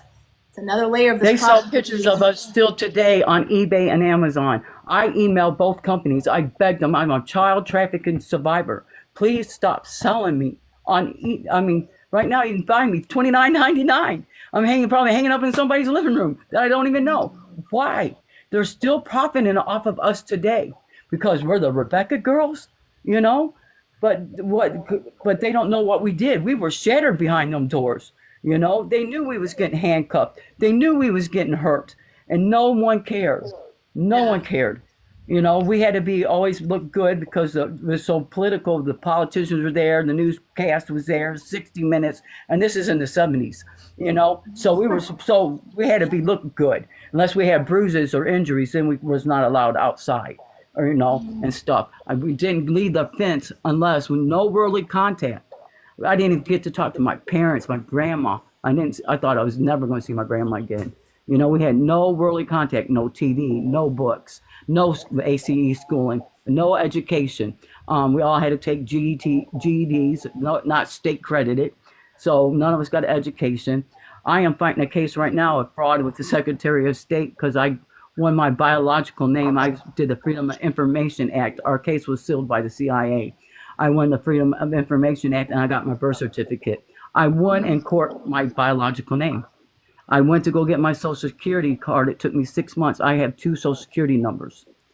I got 5 or 6 different names I can't prove. I don't even know where they came from. They're saying they're mine. I don't remember. I have no clue. So now I want to go get my driver's license and I'm hit with a fraud case because I have no proof, no school records. I have no proof that I'm this person. I got a birth certificate. That's it, a piece of paper. So I want to thank you so much for being here and for sharing all this stuff. And just again, trigger warning to anyone watching us. Most of these amazing people have survived the unimaginable, and we're not expecting anyone to be able to relate, but we are unpacking a lot of layers of this problem of child exploitation, said nicely, in the United States, a lot of corruption that can exist and thrive, normally under the guise of religion and or something about protecting children, but we're just letting you know it's not helping. Real quick, I think Sophia had her hand up, and then after Sophia, Jason in the comments asked a question, and I would like all of us to think about a short answer, give me 2 or 3 sentences. He asked, if a church were to help, what would that look like? I have a lot to say, as you all know, and Jason and I have had some discussions, and he really wants to help, and he's coming from the right perspective on this. So he said, what would it look like if a church were to help? I want y'all to think about that. Sophia, I think you had your hand up, right? And we'll all give you our answers on that, Jason, because I want to unpack that next. Sorry. I just wanted to say something really briefly. Most of the people in in this live right now are a good bit older than me, and I just want to say thank you to all of you because I know that I couldn't be where I am today without the work that you guys have done. And I don't feel like you guys get enough credit for that. It's always like, oh, well, they just, they survived it years ago. No, you guys paved the path for people like me to even be able to talk about this. So I just want to thank y'all for that. And on the church thing, I'm not sure, so I'll let someone else go first on the thing. Hold on, I want to say something to you, Sophia, before we answer that question. I know you said that you recently escaped your situation, and it's only been a few months. And I want to tell you that it's 10 years, Super Bowl Sunday will be 11 years for me. You're going to struggle a lot trying to figure out who you are. And I will encourage you that some of the best people in my life when I'm struggling the most are those that have been through something similar, because we understand each other. It's almost why like NA works. I mean, I know that's a weird correlation, but like Narcotics Anonymous works because everybody in those rooms is an addict. So like I would encourage you that when you get discouraged or you can't find a reason or an answer, or you need justification to just be alive or breathe for a day, like reach out to one of us. Well, I definitely will, and thank you. I appreciate that. And also, somebody just asked me if I escaped an evangelical church. I don't know how to say that. I don't know, actually. My parents, I think, worship Satan, and I don't think that they tormented my siblings the same way. I don't know what they're connected to. I've been trying to figure it out, but I can't. They don't seem to have any military ties. They parade themselves as Christians. They're not, obviously, but, I can't really. I can't determine where they're connected, if to any network, and I haven't been getting gang stalked or anything. So I genuinely have no clue.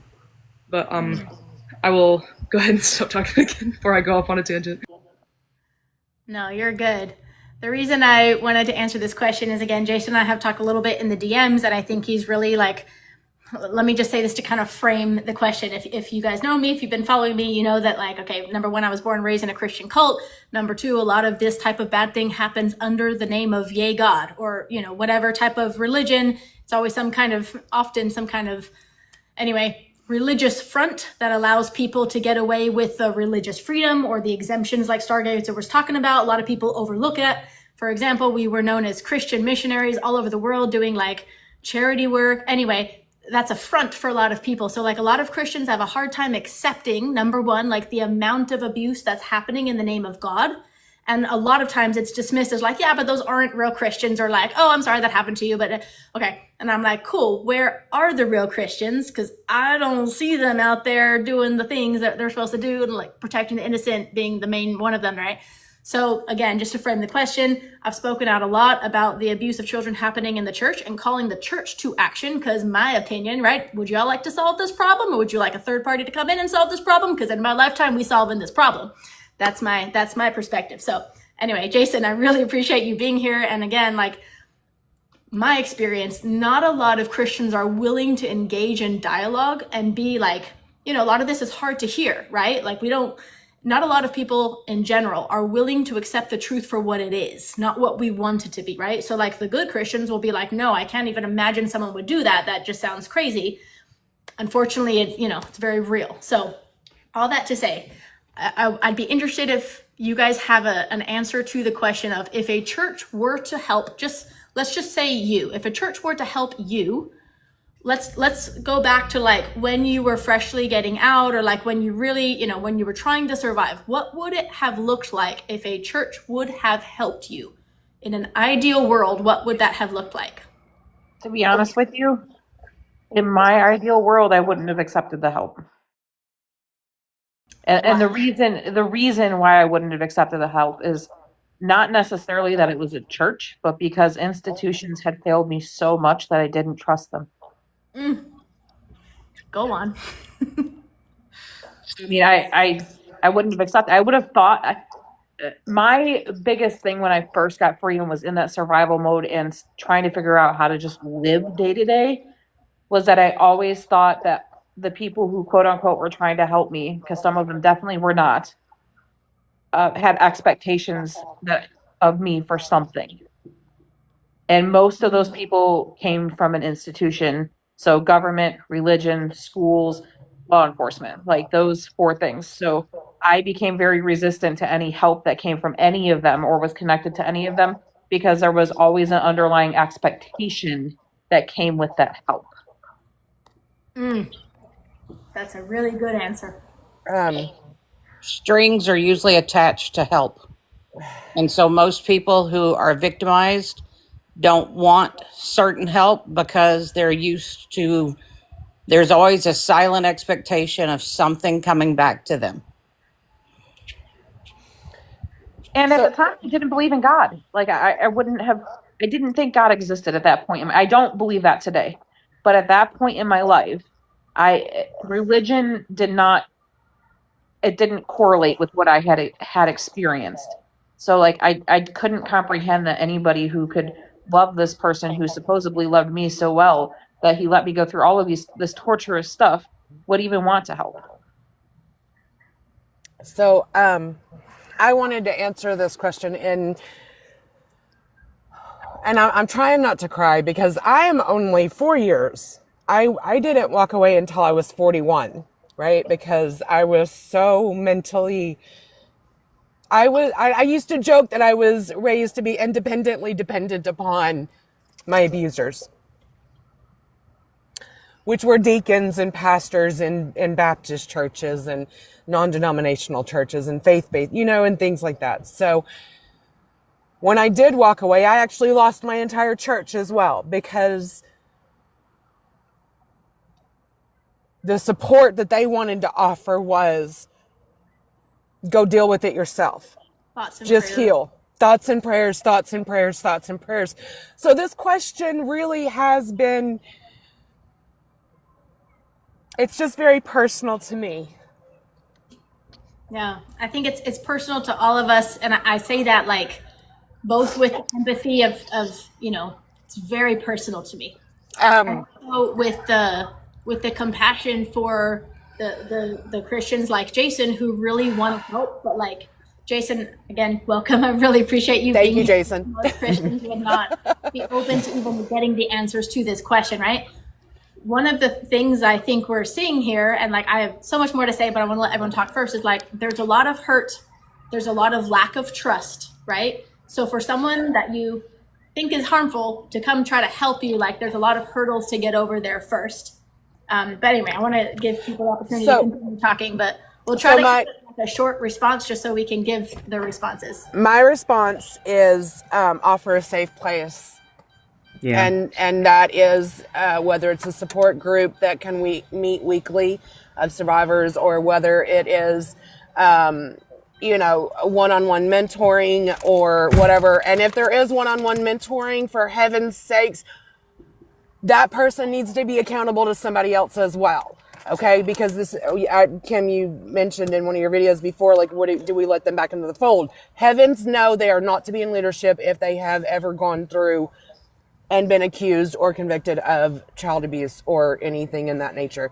But just offer a safe space, non-judgmental, let them have their meltdowns, let them have their breakdowns. Don't call them crazy.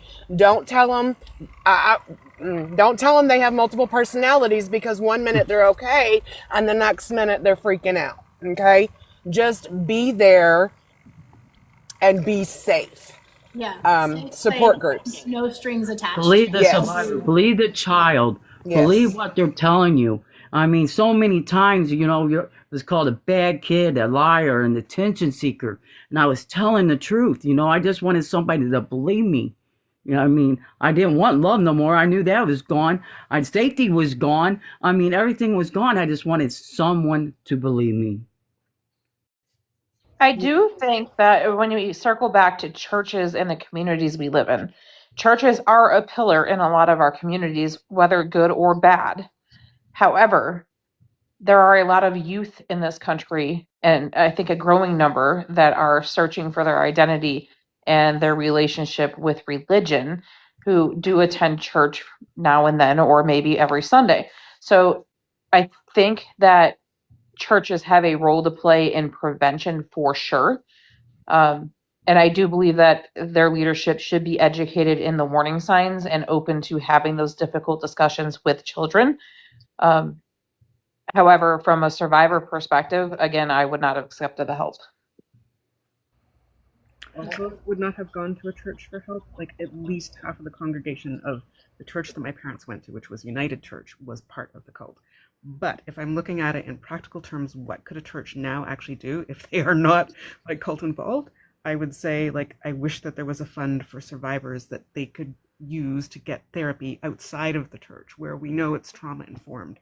I wish that they would do food banks. So many survivors struggle financially and with their mental health, and that would take some of the load off. I wish that they would have resources like books that are healing, that are about cult torture, mind control, all the things that are part of it. I wish that there were safe spaces, like not the shelter that I went to that my parents accessed me in, but like maybe a church could also provide some safe shelter. Although again, I would not have gone to a church for that, but I might have gone for some of the other things if there were no strings attached, if it was clear that I did not have to believe in the religious things that they're talking about, and it was just truly support. And I did go to my church pastor. Sunday school was my safe zone. I knew it was safe every Sunday morning. The bus was going to pick me up. I would get my little dress on, get my little Bible. It was my safe zone. I did go to my pastor. I ended up getting licks for 3 months until I had to write my abuser and tell him I was sorry the way I looked. I'm sorry the way I dressed. I'm sorry I made him lust. I was 8 years old when he laid me down in the front seat of a car. What could I do at 8 years old? What did I make that man do? I was a child, and it took me a long time to realize I was a child. It was out of my control. I was probably in my 50s before I realized that there was nothing I could do to change that situation. And my pastor made me the villain out of it, you know.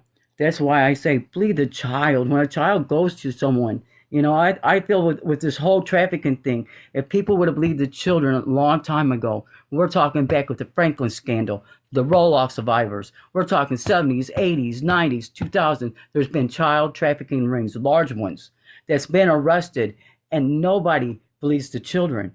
It's just like, are you kidding me? These children ain't making this up. And a lot of these big rings mention the same names over and over.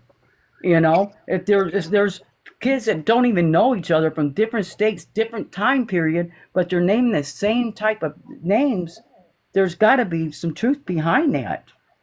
Yeah, 100%. Yeah, I think in summary, like I applaud everything everyone says. I want to basically not repeat what everyone says. I agree with what everyone says. And in summary, again, like we have trust issues for very specific reasons. Usually there's strings attached to anyone saying they're helping or pretending to help us. So like just realize, number one, that hurdle.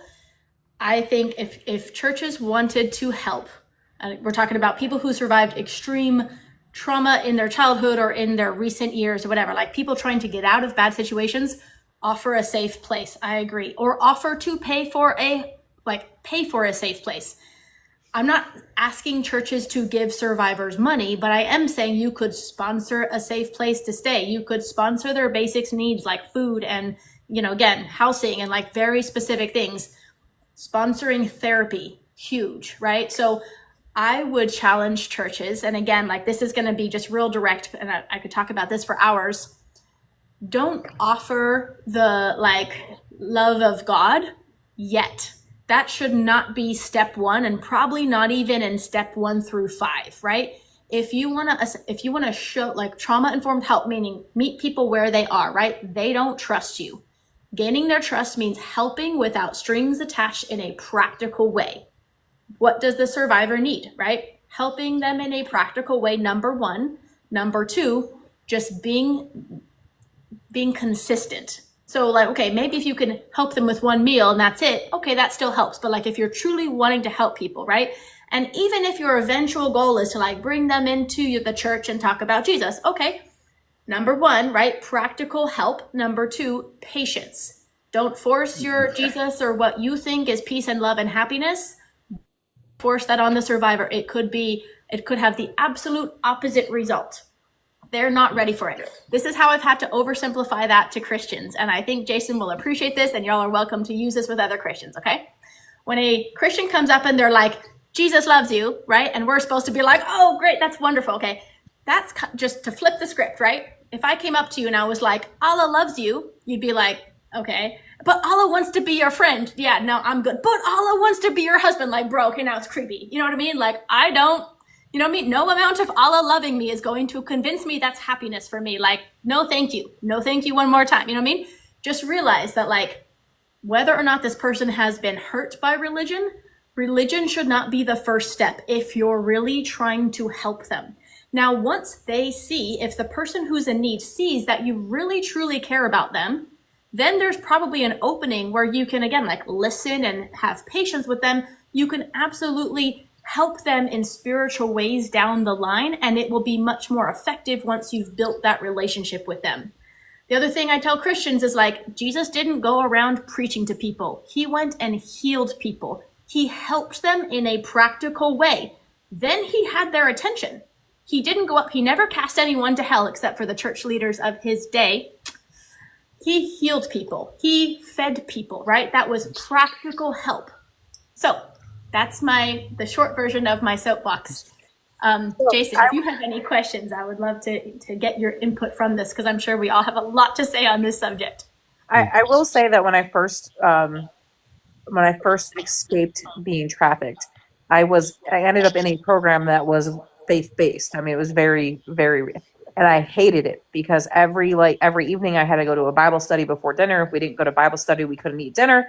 Like, there was so many rules regarding faith in that it honestly pushed me further away from wanting to explore what that meant, because like at that point I couldn't love myself, let alone understand that something that was not physically there could possibly want to love me.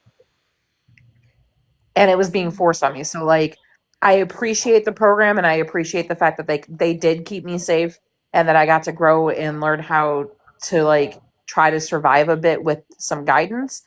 But I would never suggest a survivor going through that. Like, I just couldn't.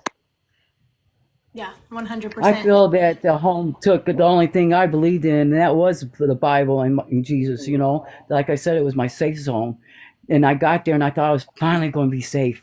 You know, I'm going to this good Christian school, and and I get there and there's a guard shack and a barbed wire fence with 3 rows of chain link fence with 3 rows of barbed wire, and I never and locks on the door.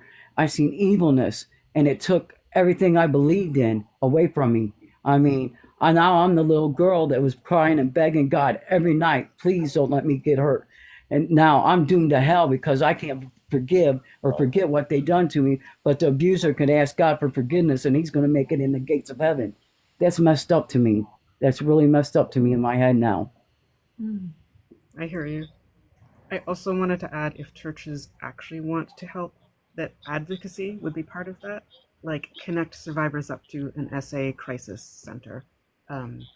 If a survivor wants to do the legal route, which is not usually helpful because it's set up for perpetrators, not victims, but go with them, give them support, and hear survivors with compassion and empathy, which is a huge part of healing, and see if there are other supports in the area. Like, I mean, it's hard to vet them because there are ones we know that don't do well, but like try and help connect the survivor with more supports, because usually survivors are isolated, they don't have enough support, and they don't know how to find support, and there is so little also that we can trust. But the rest of And stop pedal counseling. I mean, I didn't need Jesus when I got rescued. I didn't. I needed someone who I could talk to without being judged. I needed a hot meal. I needed clothes that I wanted to wear, not something that was given to me, but something I chose to put on. I needed to learn how to be a productive member of society by going to work and like understanding how to budget a $200 paycheck versus not having anything but making $1,000. I mean, I was making thousands of dollars a day, and then you go work your ass off for a $200 paycheck. Like, I needed love. I did not need religion shoved down my throat. I needed a safe space where I could just figure out who I was. 100%. By the time I got to Rebecca, I truly believed, now looking back, I needed therapists and counseling. I needed somebody to help me. I was 13 years old, and I've been through so much by then, and I needed help, and I didn't get that. I got the Bible and Jesus and God, and that didn't help me in my mental state. I mean, it just didn't. I mean, I needed professional help. I think you needed tools and understanding and things to help you feel better.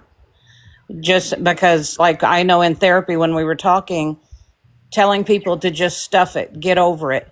It was 40 years ago. It was 30 years ago. When are you going to put it down? You can't when it's a body sensation reaction. Right. And when you talk about it, you can't move those feelings out of your body without the proper tools. And once you do that and help yourself desensitize, because that's what I've had to find. I had to create my own thing where I could desensitize without re-traumatizing. Right. And I think so many people, they don't want to talk about it because it re-traumatizes them. But once they desensitize enough, it empowers them to then, now I can tell my story. I'm strong. I'm firm in it. But before, you carry a sense of shame that doesn't belong to you. Shame, guilt, everything. There's a whole range of emotions that are projected onto survivors that that is not yours to carry. But due to our programming from church, like for me growing up in a cult, being felt like I was responsible for everybody's feelings and that I was going to be sent to the eternal burning lake of fire, that for doing any wrong infraction. I had to desensitize that lie that I was told in church. But that is a value and moral system makeup that is hard to overcome. And Jason, I mean, I'm proud of you for what you're doing, but this is a hurdle you're going to have to overcome with some of these survivors who have been in cult-like mentalities. It's 100%. it's so hard to get over that moral and value system that these false preachers ingrained in us from birth up in a lot of situations. So to just because you know different when you're an adult doesn't mean you just get over it and you can switch your mindset. 100%. The words I use, because you use the word desensitize. Uh-huh. In my experience and many experiences, we are, because I know what you mean, but I'm just for. It's a container system is what I'm talking about. Oh, Where you choose to put it away in a spot where you want yeah, to. like I know what you mean by it, but for other people to what I use is disassociate the trauma from the memory. So like I have a ridiculously good memory. I can't forget if I wanted to, right? Right. But a lot of the PTSD, CPTSD, etc. When this is actually gets into some really interesting science, and I'm a nerd about this stuff, but like when the trauma is in the forefront of your brain, it's constantly haunting you. So oversimplified, right? There are ways to move that trauma into long-term storage. We're moving it. Yes, We absolutely. can't remove it. We can't make the past not happen, right? But we can put it into long-term storage in a way that it's not constantly Looping. popping up or being triggered, etc., Yes. haunting our dreams, affecting our thoughts, etc. It doesn't make it go away, but we can, it sounds weird to say, but like make peace with the memory once we disassociate the trauma from the memory. Because you're empowered in that moment. You're putting it away where you want to versus where your brain originally put it when you got. For sure. But many of us are so desensitized or often disassociate. We disassociate from our personality, from it's like when bad things are happening that the human brain, especially a child's brain, is not equipped to handle, we can often disassociate too much. So like for But me, in mine, you don't have to be you don't have to be in the feelings to move the memory. But it also, people who are over feeling can move it because we do it in 2-second snippets. We alternate between a feeling and then a calm spot. We balance back and forth. And then we reframe at the same time using hypnotic language. And so what happens is you can move that feeling so that it breaks that repetitive looping cycle that we get into. You're putting a chink in the looping. Does that make sense? yeah, like what you said makes sense to me. I'm just offering different words because sometimes certain words get like people stuck or they may not Got you. resonate with it. Yeah. So for people who are too desensitized, like just to give you an analogy, I blurred out the world in order to like, let's call it survive in these cult compounds when there's hundreds of people and they're all creepy, right? So like everyone's face was blurred out. I still have very clear memories, but my point is like I was disassociated in my little bubble. Part of my healing process was to reconnect first to myself, then to others. And again, that's a whole thing about learning Gotcha. safe connection, and then to things like God and, like beyond. So anyway, I think it achieves the same or similar result. And I totally understand like what you meant when you said that. But anyway, for some people, words can be hang-ups. So I just Yeah, like to absolutely. It's a big hang up and you have to explain it from their perspective. And so everybody is going to have their own belief system of like what you're doing, and you have to talk to them in their language. And that's what I would also say to Jason. I don't know if he left or if he's still here. You have to be very careful with your facial expressions. I had one therapist where I was explaining, and she would do this little wrinkly nose thing, and you could tell it was like, she just didn't believe you. You know, it's almost like they don't believe you. You Yeah, can, you can, 100%. yeah. So that you have to be very careful in the everything. 100%. I I mean, know I Sacred also I think Stars had something. Oh, go go ahead. ahead. Sacred Stars has something to say after you, Becca. I mean, I was going to say, I think it's also important to note that we all, so trauma response is a physiological, physical response. So when we are in trauma, you cannot break the bonds of trauma. So if you take a survivor out of a traumatic situation and put them in another traumatic situation, you are compounding that trauma, which is why I think it's important to understand what a definition of freedom is from a survivor's perspective. Because, like most people would say, going from being in a hotel room and being sold to being in a safe house, we should feel safer. But really, I didn't. I didn't feel safer because I went from having a whole lot of rules and no freedom to a whole lot of rules and no freedom. So, like, there's an interesting dynamic there with understanding that, like, we have to have some freedom to explore and reconnect with the world in a safe manner without going from being in one quote unquote, I mean, unfree situation to another unfree situation and then expected to try to figure out how to survive. Like, it wasn't. Yeah, and it's going to be messy. Like, we are going to have to figure out a whole lot of layers of this onion. So, like, to your point, we need the freedom to be able to do that while also being in a safe place. So, like, the freedom to do that. I mean, a perfect example, like for me, um, when I get overwhelmed in my head, I seek two things. Either one, I get in my car and go for a really long drive because for whatever reason, my car gives me a sense of freedom and safety because as long as I'm moving, it's hard to find me. And then two, I seek nature. So like if you're in a lockdown facility where you have to be back at 7 o'clock because it's a safe house and their rules, and you get triggered at 9 o'clock at night and you can't use the things that make you feel safe, then you just stay in that trauma response until you figure out one, a different way to adapt to it, or two, the curfew ends in the morning and you can go do what you need to do to feel better. So like the safe houses that are in place are not necessarily the best fit for a survivor either because they're actually compounding trauma instead of healing. Can I say one thing? I know there's some believers here, and I understand it. I'm not trying. I'm not going to try to take away your belief. But what you suffered alone. There was no God there for you. He didn't help you. And I understand that when you get out of your trauma and your abuse, and I've done this for years, my religious trauma lives, when you get out of that, you try to lean on something and try to find comfort in something. And I fully understand that. But there's going to be a time, and I've dealt with so many people, there's going to be a time when you realize that doesn't exist. And I don't want anyone to inflate themselves into an existence of something that they can't prove. You know, it's kind of like having a teddy bear when you're a kid. So, Sacred Scars, I don't disagree with you, and I want to unpack this with you. What is God to you? Because God to me is not religion or a man in the sky with a white beard or whatever, right? I use the word God now pretty recently, and I didn't until recently because it was a meaningless word to me.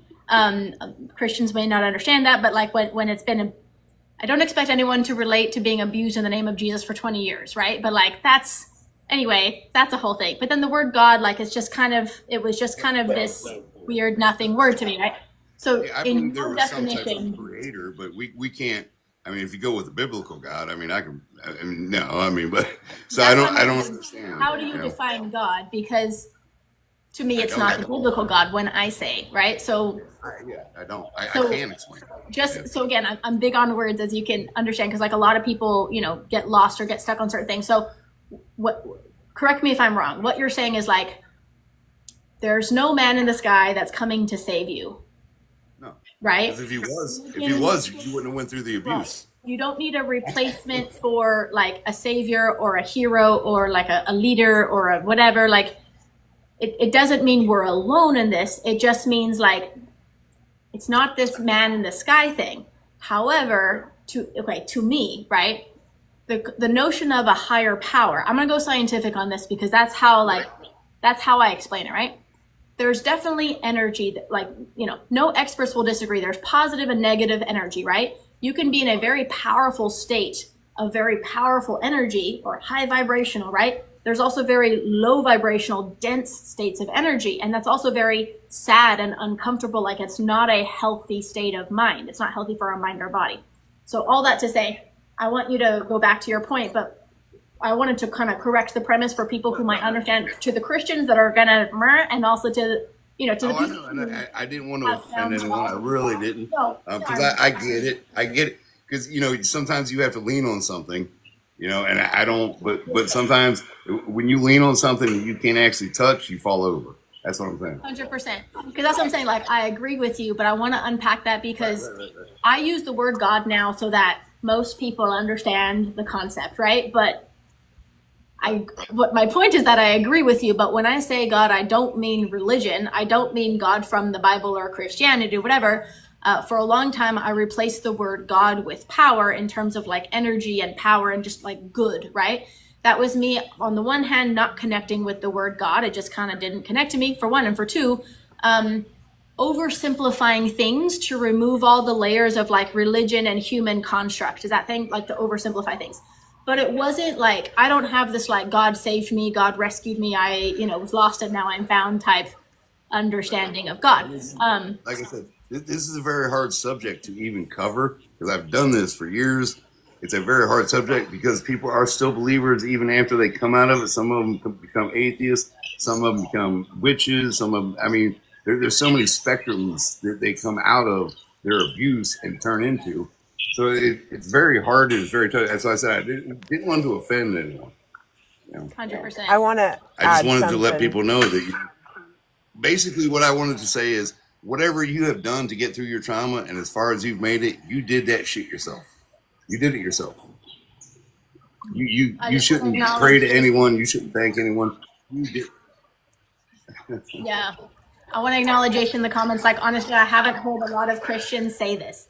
Everyone doesn't have to believe. The children have to stop being abused, especially by the church. Like, bro, full stop, mic drop. You know what I mean? Like, whether or not people agree on religion should not even be the point. I think if Jesus were here, right, he would want you to go help people and heal people and feed the poor and help the sick and all these things, right? When did we become so divided by religion? I'm not even trying to get on that soapbox, but bringing it all the way back, right? It loses a lot of people when the church or Christians or whatever, like, they won't help you unless you accept the Lord Jesus Christ or Savior, like all these like really dogmatic things trying to shove down the throat of someone who's severely traumatized, doesn't trust people, might have actually been abused in the name of Jesus or God or whatever they think is peace and love, right? But it alienates a lot of people, and it also creates this division of like people who think they're the good guys, thinking they're helping people with peace and love, but they're actually traumatizing victims further. So I love this discussion. Well, and I think that there's a lot of religious entities who have their hands in quote unquote like safe houses and providing resources, but their intention is not to just provide those resources. Again, this is what I mean by like things come with expectations even when they seem like they're not. So like the safe house that I stayed, the program that I stayed in Oklahoma when I first got free, like they literally beat religion down my throat while I was there. So like their expectation was that I was going to come into this program and leave as this like good little model Christian person and go to church every Sunday and be involved in the church and all of this stuff because they were helping provide a safe place for me to be. The reality of that is like I was so traumatized when I got there that I couldn't even comprehend that anything could love me because I didn't even know how to love I didn't know who the hell I was, let alone how to love me. Like, so to have this construct of, oh, we're helping all these women or helping all these children by providing them a safe place to stay, but really all we're doing is beating religion down their throat. Like, that's not providing a safe place for a survivor to be. And there's a huge misunderstanding. And don't get me wrong, Like, I appreciate that those places exist, and I'm grateful for the fact that they did provide a safe roof over my head for the time that I was there. However, it was not a productive time for my healing while I was there. That part. Like, just real quick, it makes the healing process harder, and that's avoidable. If nothing else. And it puts them So, accountability for their actions if they do involved in hurting children. You know, they shouldn't just walk away or go to pedal counseling. So many go to pedal counseling, especially at North Love up here by us. You know, that's where Josh Duggar and all of them go. And I'm thinking they get to go to pedal counseling while they're victims. We get a life sentence. You know, we're never over this. I don't care what you do. And people can say get over it all they want, you know, because I don't, they always say you handle your triggers, right? It's your responsibility to handle your triggers. I don't even know when my triggers are coming. They can come out of the clear blue sky, you know. And the and one they person change. that helped me is Dave. When Dave started religious trauma, I couldn't even, me and him, he started really for me. I couldn't even tell my story without crying. It took me a year probably to stop crying every time I talked. I'm to the point now I can talk. I don't even want to shut up. I'm going to tell the world now what you done. But, you know, but at first I couldn't. Dave's like, you can do this, Barb. And if I was having an anxiety attack, he would call and I'd get on the live with them. I'd be sobbing. I can't do it, you know.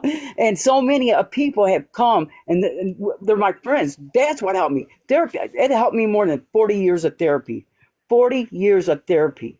And drugs they put me on. Kim has helped me in so many ways by our random freaking conversations. I'm telling you, I can call her and we will nerd the hell out for hours about the most random topics.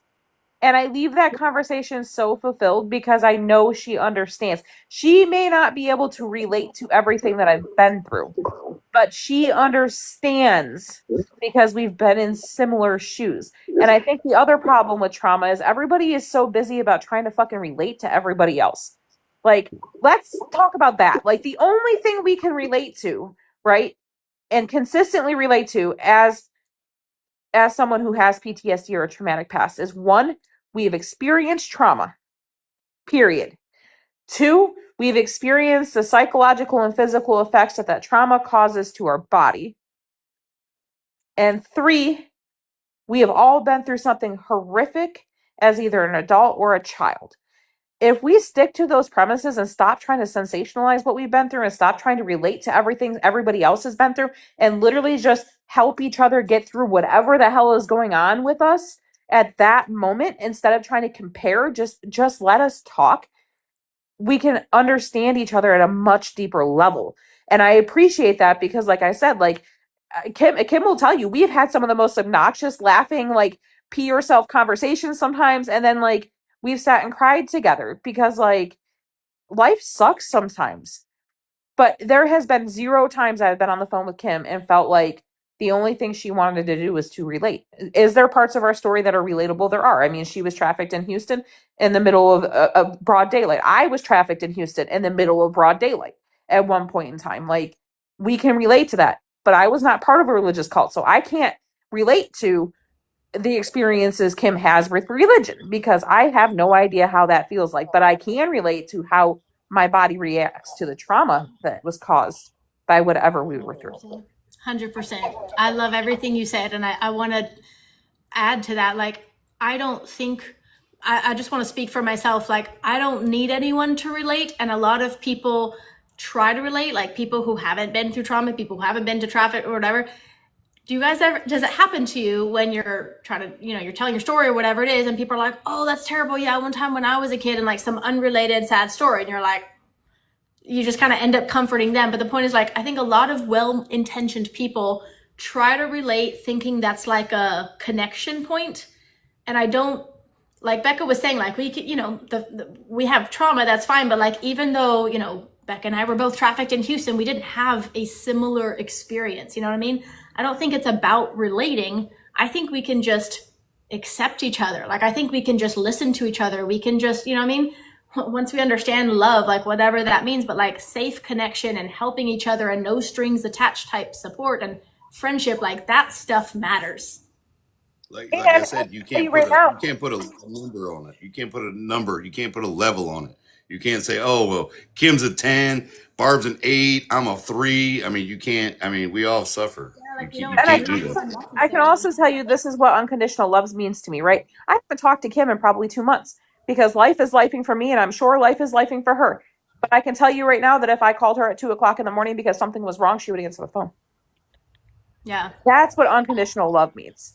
It doesn't mean that she's answering the phone because she needs help with a project or because she wants a perspective or because of anything else. It's because she knows that if I'm calling her at 2 o'clock in the morning, it's because something's wrong.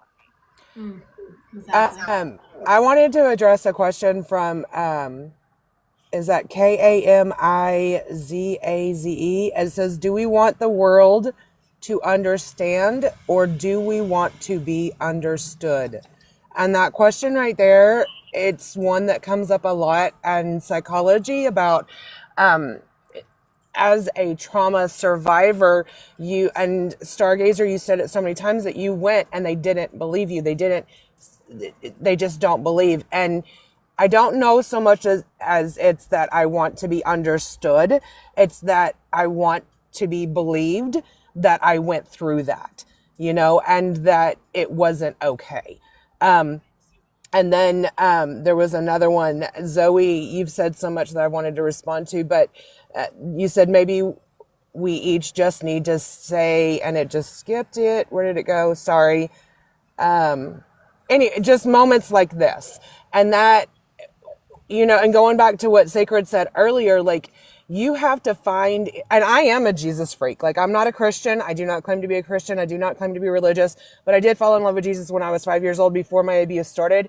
And God got a hold of me separate from my church. If that, I can't even go into explain it because it's a long story, but you have to find inside yourself your own strength and your own understanding. And we've said it before of who do I want to be, and then start finding that support around you. And yes, Zoe, doing things like this every day for moments like this and being there supporting. And like Kim said, I'm not here to relate to you guys, right? Like, that's why I kind of started off with, I wasn't child trafficked. Like, I can't understand that. I can't relate to that. But I can relate to, trauma. And because, and like, Becca was saying, there are, if you, one of the most amazing psychology books that I've ever read, and I recommend everybody read it, The Body Keeps the Score. Have you ever heard of that book? Yeah, I have. That book, it explains literally that your brain, when you go through trauma, the front cortex literally shrinks. It physically shrinks. And how do you get that to re-expand? Well, and I actually, and from earlier, we were talking about disconnecting from the memories and disassociating. I actually disassociated too much, and so I have no memories. And there's a point where it's too much and not enough, and you have to find a balance. It just has to be a balance. And Kim, you were talking about energies earlier. This world is energy, positive and negative. And when you can find a way to incorporate that positive energy into your heart and into your spirit, then you can start to see healing come. Yeah, I agree with that. I'm And going to again, I answer think a like question. part of the trauma informed response means the individualized approach. I think a lot of us can agree on things, but a lot of us have unique perspectives, or like what helps someone might not help me, and vice versa. So again, like I struggle to generalize things, although I try to do that to make it like bite-sized pieces of information that people can take action on, right? But I found that question really interesting. Do we want to be understood, or do we want the world to understand? Like we might all have a different answer to that question. And maybe, my understanding of the question is like, okay, for me, me personally, my personality, I don't need to be believed or understood. Like, I can prove it to you or not. I don't care if you believe what happened to me. I want the world to stop ignoring this. And in order to solve a problem, we need to understand the problem. So I guess I would say I want the world to understand, but I don't mean me. I mean this problem in general. I don't know if that helps. And I think I'll go a little bit outside. I think I I'll can go a little follow. bit. Good. Go ahead. Good. Good. I think I can follow you with that too. Like, I don't give a fuck if nobody understands me, to be honest with you. I could care less. I don't care about anybody's opinions on what I've been through. I don't care if you want to send me 100 different fucking DMs saying that I'm such a liar and that this doesn't exist and blah, blah, blah, blah, blah. It is not going to hurt my fucking feelings. Those words do not hurt. They don't hurt because I know what I've been through. So you don't have to justify what I've been through. Not even a little bit. I don't give a fuck. But what I do care about is that there are thousands of other children and women and men on the streets right now that are going through the same thing. And if we don't stand the fuck up as a society, they're going to continue to slip through those cracks just like I did. That I do care about. Word. I ain't gonna lie, I care. I used to care. I wanted people to believe me. You know, I was tired of being called a bad kid. That's something I hate still today. Don't call me a bad kid. I was not a bad kid.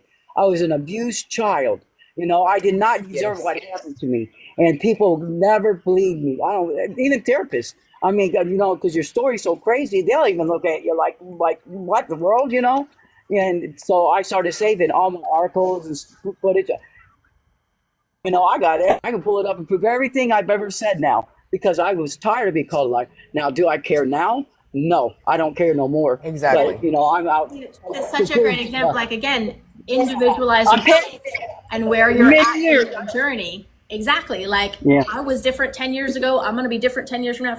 There's no one size fits all. Like, I think, well, a lot of us can relate to trauma, right? We all have very different perspectives from our lived experience. So that's why it has to be the individualized approach. Always ready. Did you raise your hand?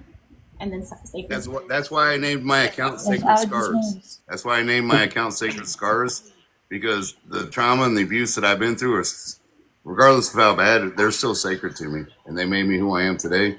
So that's why we need the Sacred Scars. I love it. I used to say they thought they were going to break us. Instead, they made us. You know, they made us in who we are. And then they made me into somebody that they ain't going to shut I up. don't like giving them that credit. Nah, I choose to be who I am. They didn't make me this way. They actually wanted me to be something else. I chose to be who I am, and that's the biggest middle finger I can give them. But that's where the scars come from. That's where the scars come from, because I don't believe they didn't give it to me. I gave it back to them. That's why I have the scars, because I wasn't going to bow to any bitch. No. And I completely agree. Like, there's a point where, for me, it was, I was constantly being a pathological liar. I was constantly being told that what I was saying, hey, that's abusive. I was being told I was just too sensitive. I need to not be as sensitive, yada, yada. But after there's a point of needing to be believed, yes, I need to stop. I need to do something to be effective. And Sacred Scars, that's why I'm anonymously anonymous, because it doesn't matter what my story is. It doesn't matter who I am. Why I'm here is literally just to love on people. And if they're Christians, then, or if I have the opportunity, then I will tell them, you know, yes, Jesus also loves you, but you have to learn to love yourself first. You have to learn that you are a good person, Stargazer. You were not a bad kid. You were not a liar. You were a good kid that you deserved to be loved. You deserve to be taken care of. You Kids absolutely. need guidance. You were a kid, like, full stop. We were kids, right? Yes. So, like, I agree with you, Anonymous, that part of the healing process is the way I word it to a lot of survivors is the people who broke you are not going to fix you. Like, for a lot of us, we'll never get the apology or the words. To me, the words wouldn't matter. Like, truly, Exactly. I'm saying from my own parents, but that's a whole thing. But the point is, like, I'm not waiting for somebody else to do the perfect thing so that now I can be free of them or heal or whatever it is. You know what I mean? Now, a lot of trauma, especially childhood trauma, is that the abusers will say, no one will believe you. No, you know, they'll try to make you believe that it either didn't happen, that you're a liar or whatever. So a lot of times when someone has the need to be believed, there's nothing wrong with this, right? It's just part of understanding so we can help with the healing. A big part of the needing to be believed is that inner child still wanting to be seen because no one ever believed them. They called them crazy, whatever. Like, I have a lot of peers that are much older, like, you know, still in that state of needing to be heard. There's nothing wrong with that. Accept that, right? There's nothing wrong with that. But acknowledging that there's an inner child within you that still needs to be seen, heard, and loved, right? Again, nothing wrong with that. Now we've identified the need. Now we can find a way to meet the need. That doesn't mean it's simple, right? I tend to oversimplify things. That doesn't mean it's easy, but I think that's oversimplified. That's part of the process of healing. Always ready. I think you had your hand up. Go ahead if you still want to say something. Yeah, I was just gonna say, a while ago, I could see everybody's face when they come on, and that maybe this is a cop thing, but everybody's face was really tense, and it's like we've been talking, I've been listening, I've been watching. Your faces, especially Stargazer and Sacred Scars. I mean, you guys' faces are lighting up now. I just want to let you know I feel the energy, but I'm seeing you guys talk, and I'm taking notes, mental notes. I'm like, because I'm not the victim. I'm not a victim. I'm not going to relate in some degrees, but I'm sitting here going, you know what? Maybe I need to open my lives and invite people out and say, let's talk and just sit back and listen. Because when I'm listening to you guys, I'm actually learning a lot. I've learned a lot just listening to you guys. And I hope this is a continued process because I've followed a lot of you guys, and I'm hoping that even though you had a bad experience with a cop at some point, possibly, I'm hoping that you see, just as like in the religious cults that you might have been associated with, I'm hoping that you see there are some good people on the outside of this thing. So I'm hoping you can see that there's some good cops that will help you. I'm hoping that you see that there's good people that will help you. We just got to figure it out. And I'm just really grateful that Kim asked me here tonight. And I'm grateful that I'm listening to you guys because I've learned a lot, guys. I mean, you've opened my eyes to so much stuff, and I appreciate it. So God bless you, or bless you, or, Well, thank you. happy life. Well, thank you for being here. And like I said at the beginning of this, I think when we have these discussions, that sometimes when we're talking about specific aspects of the trauma that we have been through, that people, like when we're talking specifically about law enforcement, I've encountered this a lot with law enforcement because every interaction I had with law enforcement when I was being trafficked was negative. Every single one of them. I never had a positive reaction or interaction with law enforcement. However, I today realize that that was not their fault.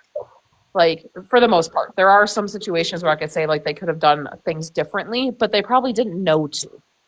So like, Education. And I'm sorry for that you guys have gone through that because that is so bad. That is so bad. And we are getting education. Kimberly is giving us education. You guys are giving education. And I'm hoping but I there's think people I shared with some of my life people. I'm hoping they pick up on this. But I think it can offend people because instead of understanding that we are making generalized comments about our own experiences, it offends them because they feel like we're speaking to them personally. And here's my opinion on that. If something we say offends you, it's because you don't have the right resources and tools in your toolbox to combat whatever we're talking about. So if that is the case and you are offended by anything that any of these people are saying, stick around and learn something. I love Because that. if you stick around and learn something, you'll stop being offended by talking about something that is a difficult conversation, and you might just save a life. Yep. I'm going to back you up with a controversial opinion. I think the real Christians and the good cops don't get offended by this message. I said what I said. And I know many, I would like to see more, okay? But like I work at a law enforcement and government contractor training facility. Why? Because I've seen so many issues in this system and I've seen this lack of training. And I've also seen so many good people in law enforcement that are like, help. And I have this very like the fundamentals type basic training, and law enforcement are like, you've blown my mind. I literally have to go rethink the whole thing. You know, it showed me, like, number one, how needed survivor voices are. And here I am, like, thinking everyone else should do their job, and what should little old me even be doing here, right? Now, our voices are so needed. This education is so needed. Understanding the problem are so needed, number one. But number two, the people who really want to help won't be offended by this message. They will be compelled to help. That specifically applies to law enforcement and religious people or Christians, or whatever you want to call that. So I said what I said. So again, if you're offended, stick around. Listen, baby conflict's one of us. Have a So again, conversation. guys, Stop you're fighting opening. your own fear of actually doing something productive in the realm of fighting trafficking, open your eyes and listen. And maybe, just maybe, you might save a life. I want to say something about the offense. If you are offended by anything that is said, I want you to take a piece of paper. Yes, I'm a therapist, so I'm going to give you a homework assignment. I want you to take a piece of paper and I want you to write down what offended you. And then I want you to search your heart for healing in that area, because that's part of why you're not being able to hear what is being said and why you're offended. There is some hurt, there is some kind of trauma, something there that has kept your brain from understanding. I am a Jesus freak. I am not offended by what Sacred said. One bit. I love that man. I thank you so much for speaking your truth, sir. Thank you. Because Just one thing. we all have to speak our truths. And if you are offended, your first response is going to be to argue, not listen. Your first response is going to be to defend, become defensive, not grow and heal. So if you are offended, you're getting a homework assignment from the therapist in the group. Go get a piece of paper, write it down, and start looking at why it offended you. But there's just one thing, because I started out here on TikTok. Well, I started out as a Christian, but ended up becoming an atheist. But when I used to do debates, like right now, there would be over 1,000 people in this room right now. Barb can attest to that. If I showed up into a room, automatically the numbers went up to 1,000. But having this conversation, they would have dropped back down to 31, where we're at right now. Easily. Ken. I could have brought in 1,000 people for a Christian debate to debate against a Christian. But as soon as they heard us talking about trauma, the numbers plummet because they don't want to fucking hear it. They don't want to hear it. I mean, it's sad though, because like the No, reality. I'm sorry. I have a No. question for him and the officer. You guys made a comment that a lot of times there ain't enough evidence. You know, when a survivor goes and makes the reports or this and that, there ain't enough evidence for these charges. And well, how could we fix that issue? I mean, because the only thing we got is our word and what happened to it. I mean, what happened to us. I mean, by the time, a lot of times when you get hurt, first thing you do is jump in the shower because you feel dirty and nasty. You know what I'm saying? So that's what you do. You jump in the shower. You know, and I know they're teaching women don't do that now. But, you know, what kind of evidence do we have to, to bring this to more to the light? Like, am I making sense? So It's not you guys, it's us. We gotta start listening to you guys. We're gotta start listening to you. Um, like I'm hearing here, there's child trauma. When you say bring them out, get some information. We gotta be listening. We gotta be trusting what they're saying. I found it before, even when people bring their child in and they're like, Is she rubber banding? Always I don't ready. believe this Uncle. I can't hear her. Yeah, Uncle. I'm gonna mute you. I'm so sorry. If you can refresh, you're rubber banding, so your audio is all weird. I don't know if you need to refresh or something.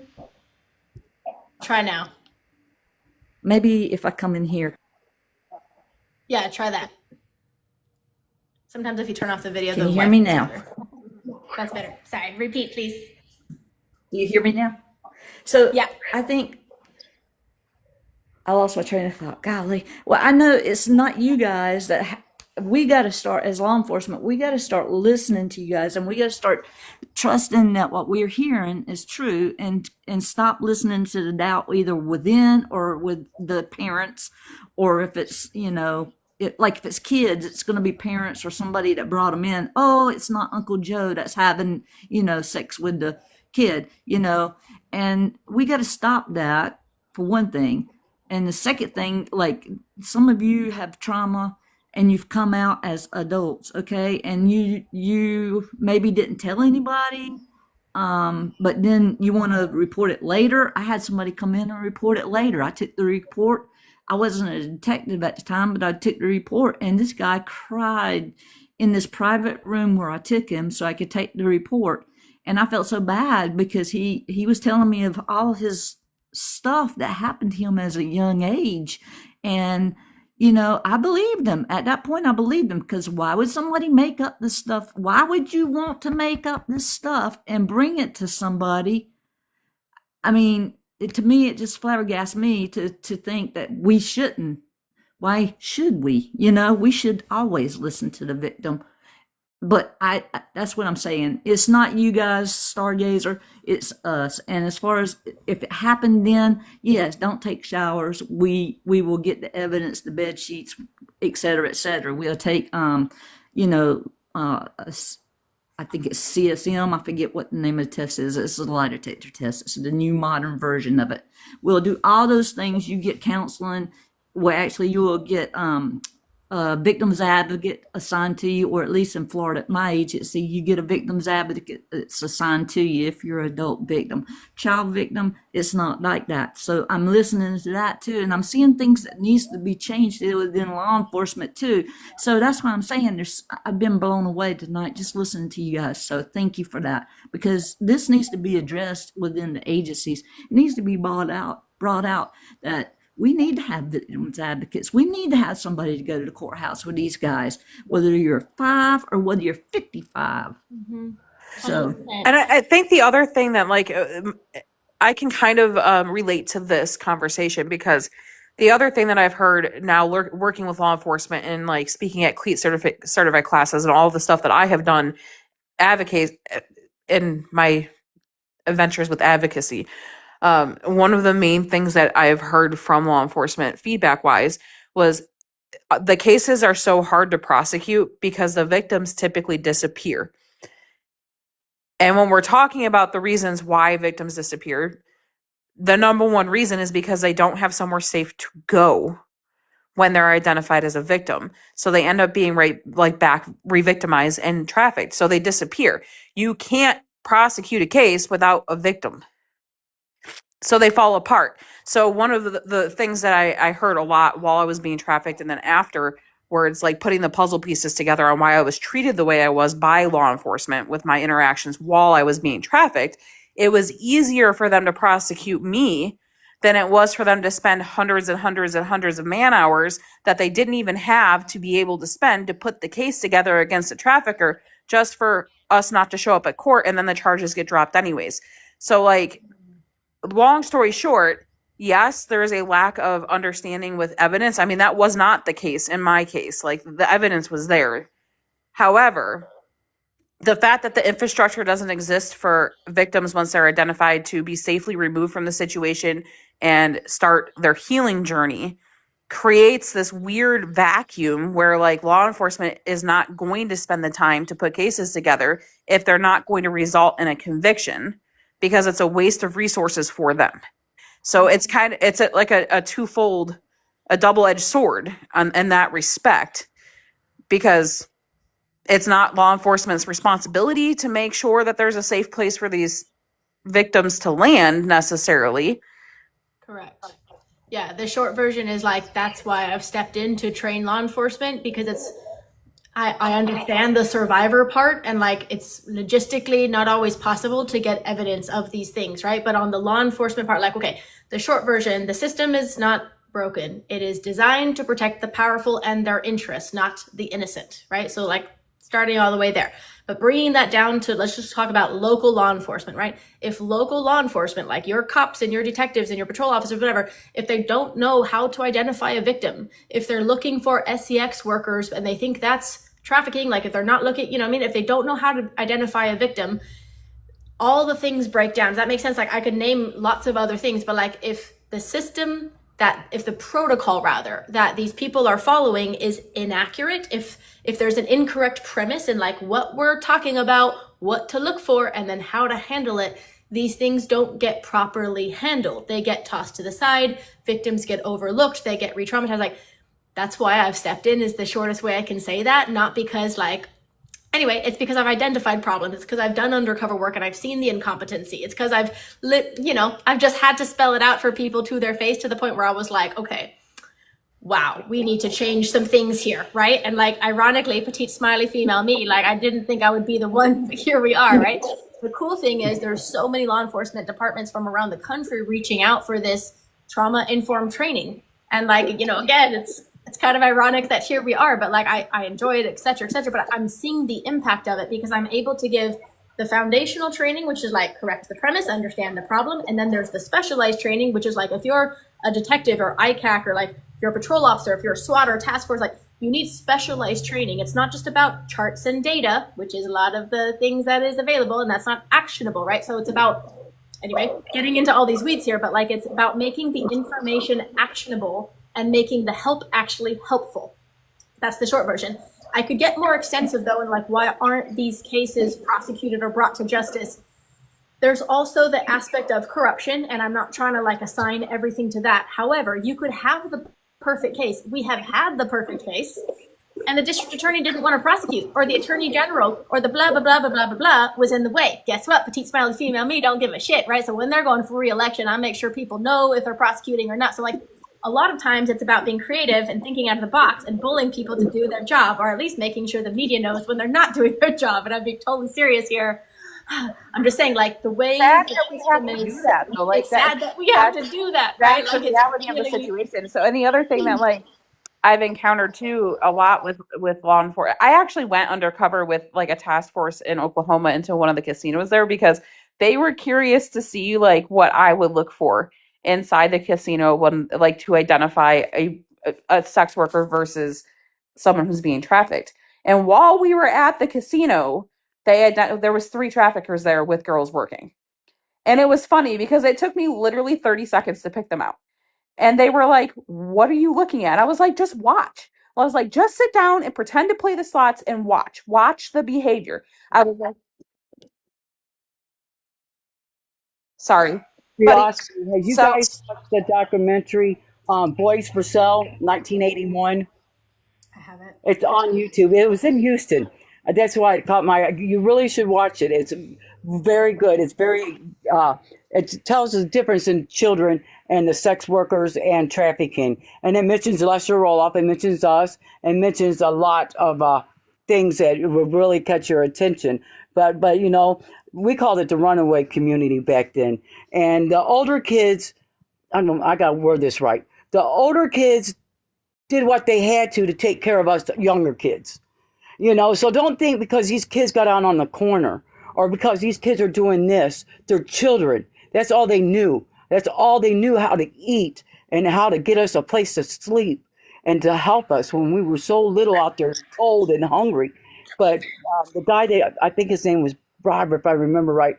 But after he made this documentary, he got in his van and he got in the head, but he survived. But it's a very good, true documentary, you know, and I think that's I've to you had guys. so many conversations with people regarding like why didn't I just leave? Like that question in itself, like we can unpack that for probably more than an hour. But like, why didn't you just leave? Well, and go where? Like that's and go where? Where was I supposed to go? Like, I am a child. I have nothing. I have no family to go home to. My family didn't even put a missing persons report out when I disappeared. Like, I'm in a different state.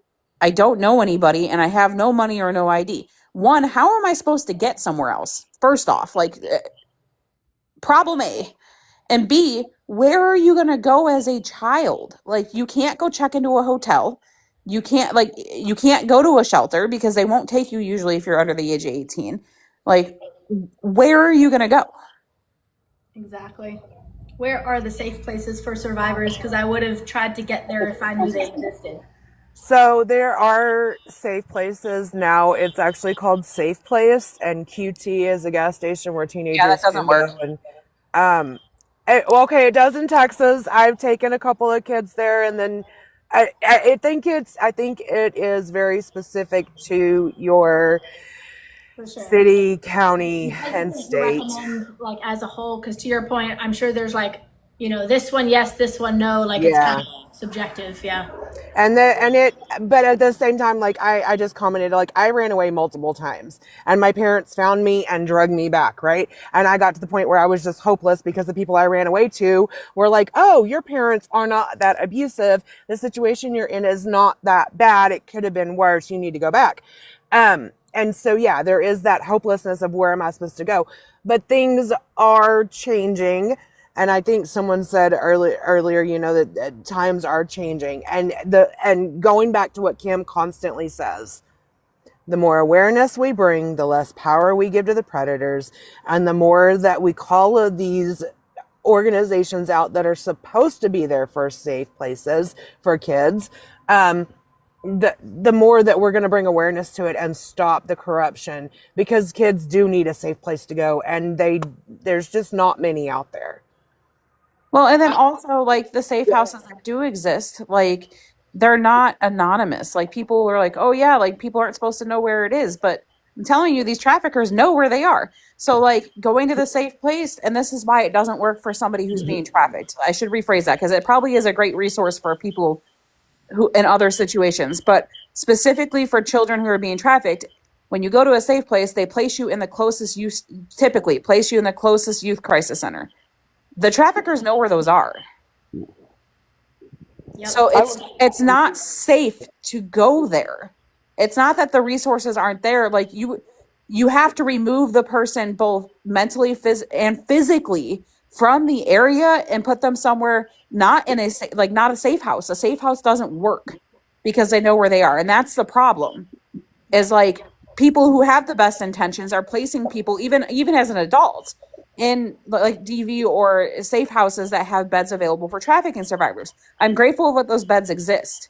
However, every single time, not only just me, but the other people I was around who were also being trafficked, right, ended up in one of those facilities. It was only a matter of days before they were picked back up on the street, because as soon as they left, they're not safe anymore. And you can't hide inside a shelter. I mean, you might be able to do it for a month or two, but like those shelters also make you go back out in the community and find jobs and get resources and all of those things while you're staying there. So like it's not reality that the places that people think are safe are actually safe for a trafficking survivor. 100%. I I want work to with bring the it back CEO. to the churches. Oh, go ahead, Star. After you, I want to bring it back to the churches and bring in Jason on this. Go ahead, Star. The Greyhound bus station, I got a video made, the runaway hotline. If you're from the age of 12 to 21, if you call Greyhound and tell them you need to go home, you're a runaway and you're afraid and you're on the street, they will get you home free of charge. Foster kids, program kids, runaways, anything. Greyhound will get you home to your parents. I used it. They used to have commercials and stuff in the 70s. It was all over. And one day I was just sitting there thinking, I'm like, man, I remember doing that. I got to my grandma's 3 times that way. And I got there, but then they came and picked me up and took me back, you know. But I always run away and go to my grandma's. And Do they report that? Do they call law enforcement? Like they just give free rides to kids anywhere? I didn't ask. And so they said they opened the program back up in the late 90s, and it worked for a little bit. And I talked to them. I got the runaway hotline number, and it's up and running again.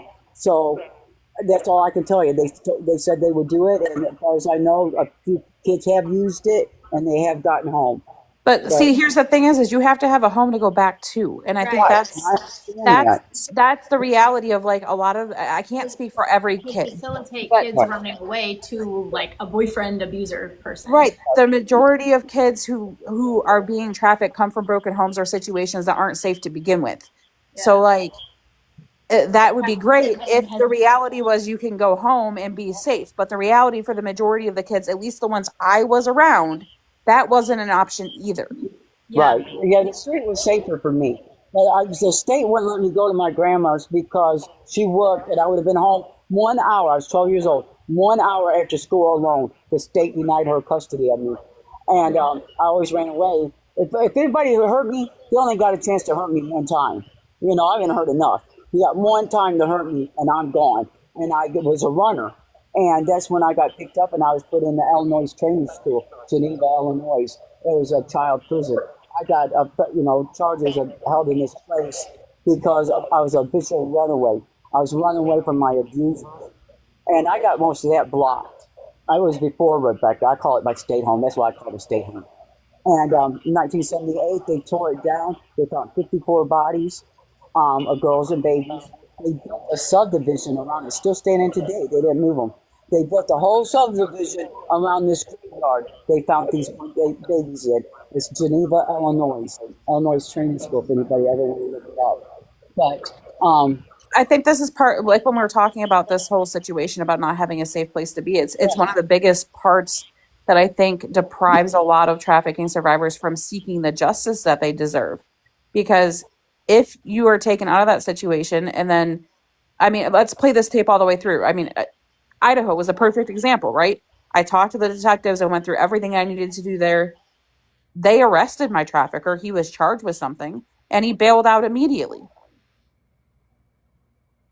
Yep. Like, and then the case ended up getting dropped eventually because, like, I never showed back up for court because I had nowhere safe to go. And within hours, I mean, literally before the newspapers were even printed that they rescued us, I was being trafficked again. So, like, the reality of the situation is, like, law enforcement, I don't blame anymore for, like, most of the stuff that happened to me. Let's put it, I have a better relationship with law enforcement and, like, mentally now.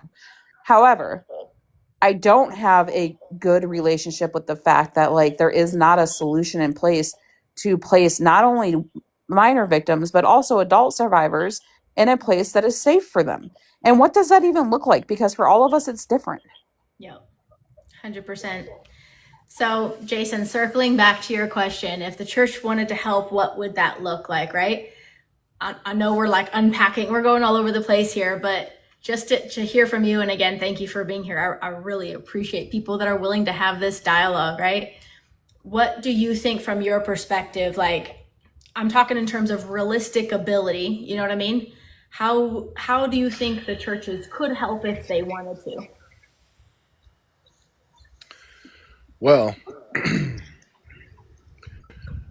to your point, and to a lot of people's point from earlier, a lot of people don't want to really even broach this topic at all.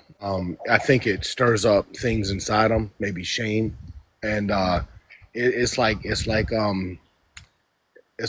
there's a room that's on fire and the door is hot and they have to walk into that door through that door and they don't want to. And unfortunately, just like when I described my abuse to my parents, I ended up comforting them, you know, reassuring them that they were good parents and they didn't know and all this other stuff. So the awareness thing is a part. There's got to be some kind of way to rip the Band-Aid off so that people can see. Because I asked God a while ago. I said, God, break my heart for what breaks your heart. And God showed me the kids, and I just can't let it go. I'm not gonna let it go. There's something has to be done. I don't know what it is. I'm just here finding out information, putting pieces together. It's all a puzzle to me. Just being totally honest with you. As far as like what the church can do, some churches have tons of funds. Some of them are just scraping by themselves. Some churches, they have homeless people and they go to church with them, and it's hard to even help them out. But I feel like if there was a place that these kids could go, I think that the problem is housing. I know there's a pastor out there in I want to say San Antonio. His name is Pastor Ayala. He actually they donated like a mansion to him. Somebody donated liked his preacher, some donated a mansion, so he turned the mansion into a home for kids that were getting trafficked over the border. And the thing is a lot of people say there's not enough beds. I know Tim Tebow, you don't hear anything about him now, but that's what all this guy is doing. I don't know how legit his organization is. After like really going through some of your TikToks and listening, I started to think like, I wonder, is he legit? I wonder. And then there's people that I know. I wonder, is this organization legit? There's a organization. I'm right outside Chicago, but there's a organization right out of here by Chicago called Selah, and they rescue people that are trafficked. I actually was able to help with a demolition of a school building that was bought, and it was turned into a recovery home that they stayed in for a year. So there is programs out there. but there's a disconnect, and the problem is like if you do make it easy to connect people to them, the traffickers are going to know where this stuff is too. Um, They so already. that's one leg of it. Another leg of it is that I'm looking at is how to prevent it, and I feel like there's a light, and bringing light into the darkness. No pun intended. I'm standing out here in the dark, but bringing light into the darkness, shedding light on the situation, and really coming after some of these organizations, identifying who it is, and coming after these organizations is something that's um, I feel like it's effectual. Another thing is like um, Becca, you said, I believe you said something about them asking you about in Las Vegas or like the casino. There was something that I remember seeing online. There was they had a bunch of ex convicts identify who they were all violent offenders, who they would victimize and who they wouldn't, and they went and then they had some people that studied body language and could like really identify things and quantify and really lay down and narrow down what exactly they were looking at and what they weren't looking at, people that they would leave alone, and they identified it to a few different markers. I feel like if they had people like yourselves in that room, stargazer, if they had people like yourselves in that room, and were able to sit there and psychologically break down what was happening, the exact grooming process, some of the things, some of the markers, I feel like there could be maybe a book or some type of resource that can be handed to people so that they can go ahead and look at it, and then people start to notice, because the truth is it is hard to notice. And I can identify a kid that, or I could look at a situation that would be advantageous for, um, a trafficker or an abuser to step into. Single mom, you know, um, um, got to work, all these things, and the kids, and oh, I'll watch your kids for you. And I've seen people that are friendly. I've had people that just made my skin crawl. That I'm like, I can't explain it. I'm like, this dude makes my skin crawl, but I just like, I don't know. I just watch them. I just watch them, and people pull up. Hey, can I sit over here? And they're like kind of goofing around with the kids, and I'm the type, I can't hold it back. I pull up next to them like, hey, you know this family real well? They're like, oh no, no. I'm like, hey, you know what, man? This in this church, bro, we don't like really play around with the kids like that. We don't pick them up. We don't, if you're not working in youth ministry, then you really can't. I gotta vet everybody. We got, we got a background check we do and all that. But I still feel like we could do better as a ministry. But like, I'm the youth pastor at Firehouse in Chicago, and the thing is like, it's just I feel like just being aware of the situations, and being available, to talk, to let people talk, to be in spaces. I wrestled with addiction for a while, specifically sex addiction. So pornography use, all that. I'm not ashamed of it. I got to get over it. But the thing is like I wrestled with it for years, and I've been in spaces with people that were addicts.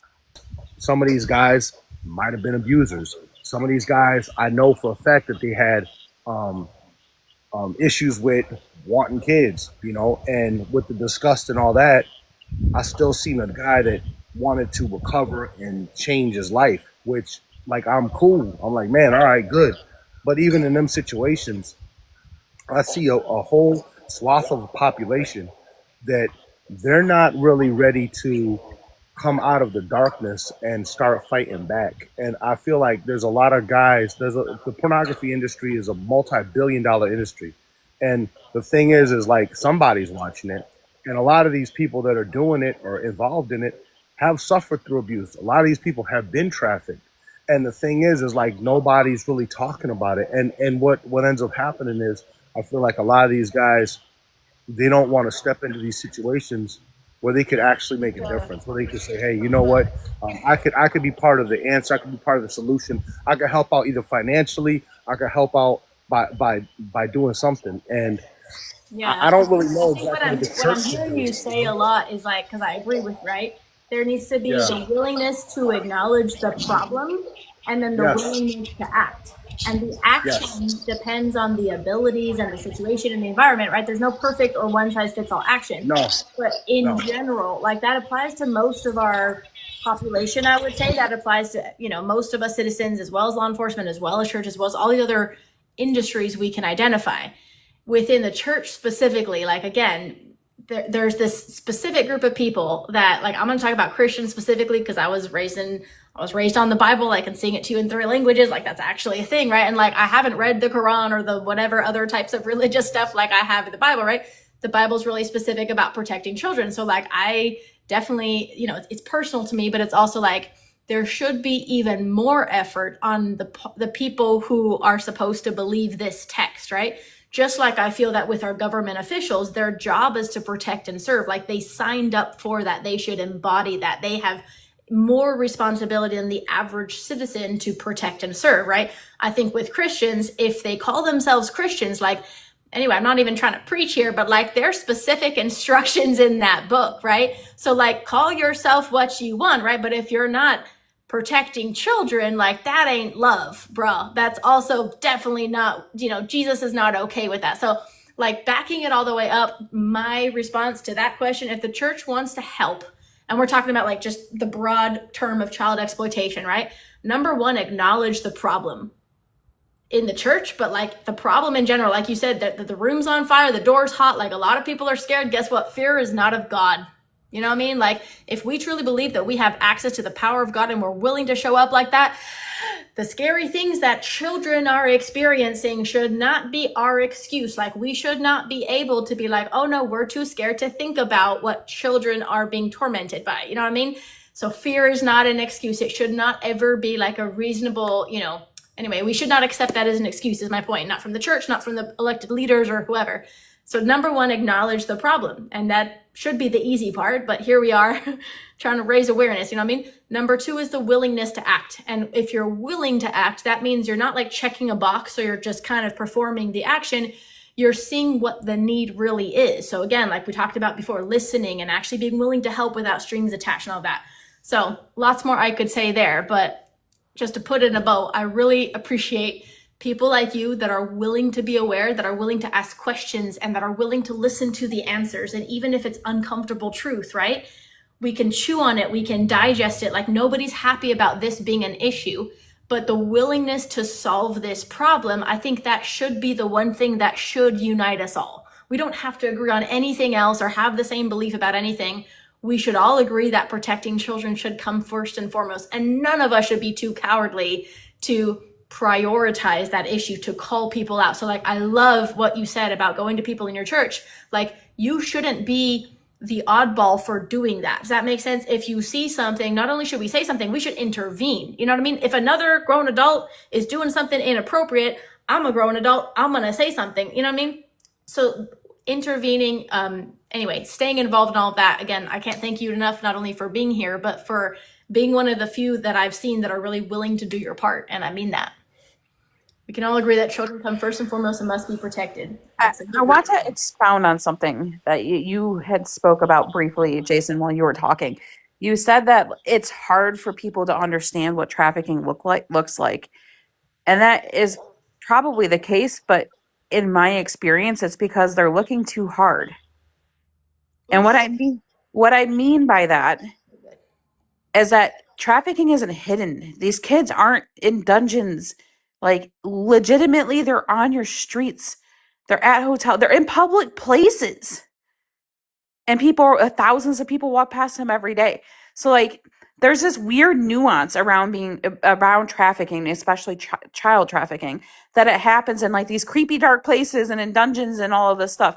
It's not. It's happening literally in hotels, in like houses right down the street, Airbnbs. Like it's not hidden. So people are spending more time complicating an already very complicated problem when in reality it is legitimately right in your face, which was what was ironic about going to that casino with the task force that had been quote unquote assigned to tackle trafficking, it was astounding to them that like literally in 5 minutes, I was like, all you have to do is pay attention to your surroundings. Like if you watch what people do, you'll pick up on it. Like specifically, like men coming to hotel rooms over and over and over again in very short spans of time should be a huge red flag immediately. Like huge, period. I mean, for us, like we would always ask housekeeping for like extra towels and sets of sheets. And I mean multiple sets of sheets and towels. That should have been a huge red flag to housekeeping. The gas stations that we went to, we were underage, obviously looked underage, and we'd always buy condoms and energy drinks. Like that should have been a red flag. We weren't hiding. And they're not hiding the girls now. So people need to stop complicating like what does it look like? It's in your face and you're spending too much time worrying about what it does look like, so you're missing the fact that it's in your face. I love that, Becca. What's up, Tyler? Welcome. Bonjour, relatives. How y'all doing? We good. It's good to see you, bro. Good to see y'all Just too. so y'all know, I mentioned earlier, Tyler's the one who encouraged me, but made me come on TikTok and put a face to this. So, what up? Oh, Didn't you no, do no, I'm Nick just Nolte? I mean, what's his Nick, the Epstein expert? What's his name? Oh yeah, Nick Bryant, Gosh, I can, Epstein Justice. yeah. Did you do an interview with him, Tyler? Mm-hmm. yeah, Tyler and I both. yeah. Nick's a great individual. I think Kim and I have done a couple interviews with him. I'm gonna do another panel with him soon, Tyler. Yeah, it's getting pretty crazy right now. You know, with stuff that's leaking out and coming out from the survivors. Finally, it's kind of crazy.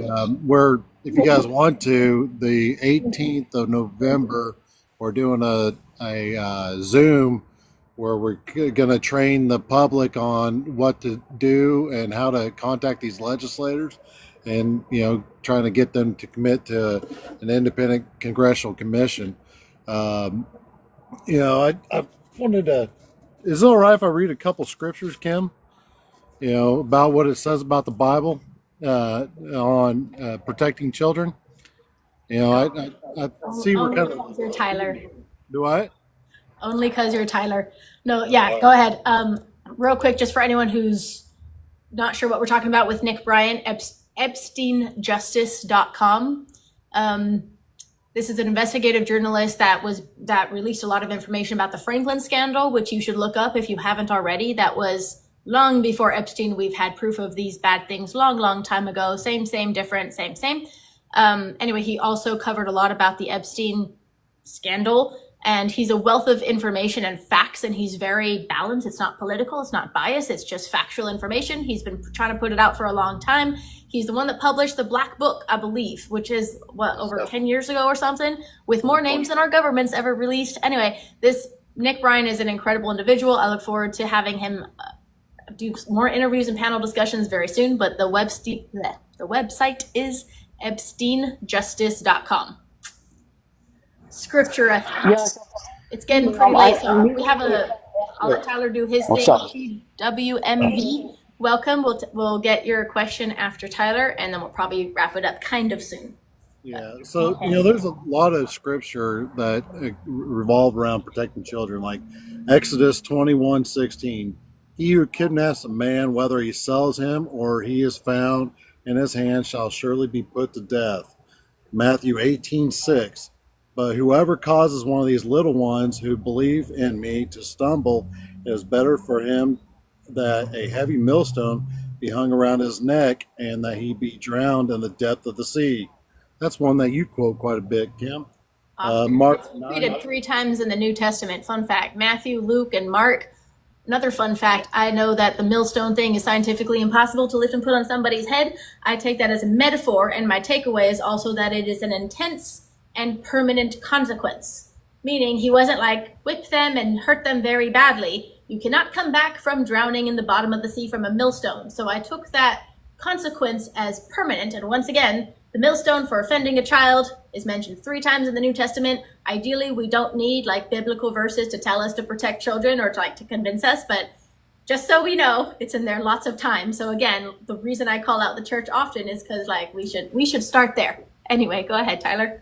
Exactly. There's Mark 9:42, and whoever causes one of these little ones who believe to stumble, it would be better for him that the heavy millstone hung around his neck, he had been cast into the sea.